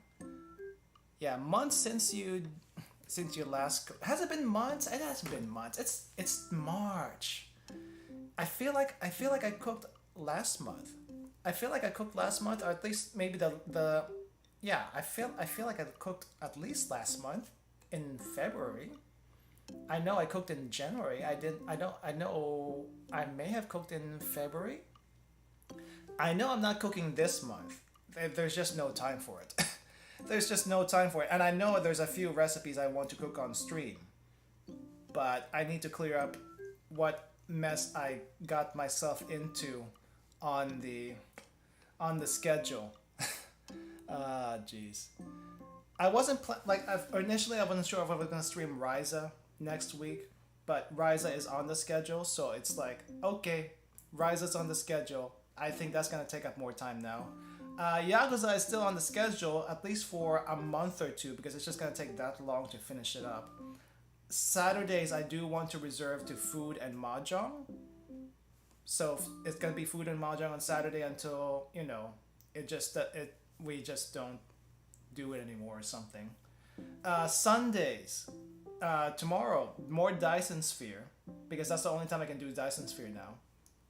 At least in the morning. It distracts me in the morning before I have to eat, because I can't eat too early. So Dyson Sphere in the morning, so I don't eat too early on a weekend. And I don't think that's gonna be done soon, but we're getting closer to the end, at least on that one. Limbus Company, Sunday evening, because that's when I was able to do it. So more Limbus Company tomorrow. And then the middle of the week would have been the random stream, which would have probably included some Japan talks, travel talks, that sort of thing.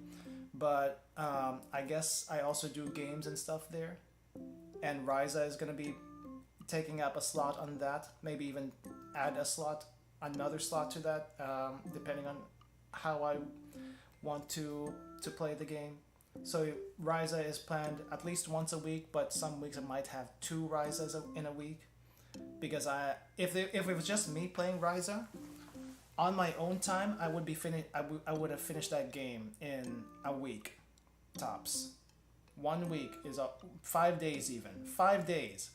I would be finished with an Atelier game in 5 days. That's just how much into the series I am. But since I'm streaming, it's gonna take a little bit longer. It's gonna take a little bit longer because I'm streaming, and you have to suffer through the 2-hour alchemy sessions whenever I do it. Sorry, not sorry, because I do enjoy those alchemy sessions. But don't know how people watching it feel. Just saying. I do need to clear up the schedule eventually. Hopefully, in the next month, we'll be able to clear some of it up. I can reorganize and then do the things I plan to do, that kind of thing. But yeah, we're gonna have more we're gonna have more food review stuff. We're gonna have more we have 1 or 2 more MREs I do know that are on the way that I do want to do. And then once those MREs are done, maybe we can start cooking again, or maybe I just save the MREs for another time, because they last a while. But I kind of want to get some momentum on that a little bit. speaking of momentum, it was kind of ridiculous not last, last, I guess. This week, Tuesday this week, it was kind of ridiculous. I was playing Plants vs. Zombies, right? And I did not expect so many people to drop by on that stream. And I think by the end of the stream, there was like 100 something views on it, which we don't normally get after an end of a stream. So it's like, I was kind of surprised. I was just playing that because I've never tried it before. And here we are, 130, 40 plus views with up to 10 people watching at one time, which was kind of crazy. And from that, we got a decent boost to the channel. I think from that stream alone, we got like 6 more people join the channel, which was great. Thank you for joining. I hope you I hope you stay. And then since then, we got a few more after that. So the channel is growing ever so slowly, but yeah, it's nice to see. It's nice to see. And for anyone who's been here for a while, thank you for sticking around for as long as you have. And I hope to be able to do more stuff here, but I just need to clear up my schedule, get my schedule in line. Maybe actually be willing to break up some streams into different weeks instead of same thing week after week after week. But that's just something I have to deal with. That's just something I have to figure out. What's gonna work best for me? What's gonna work best for how I want to do things? But yeah, that's gonna do it for me, everyone. Thank you for coming. Thank you for watching. I will see you next time, whenever that might be. And have a good rest of your day. If it's night over there, get some sleep. If it's morning, good luck with the rest of your day, everyone. Bye-bye. Okay. Where is... Okay. Okay, so ending. Night-night. See you later. Bye-bye.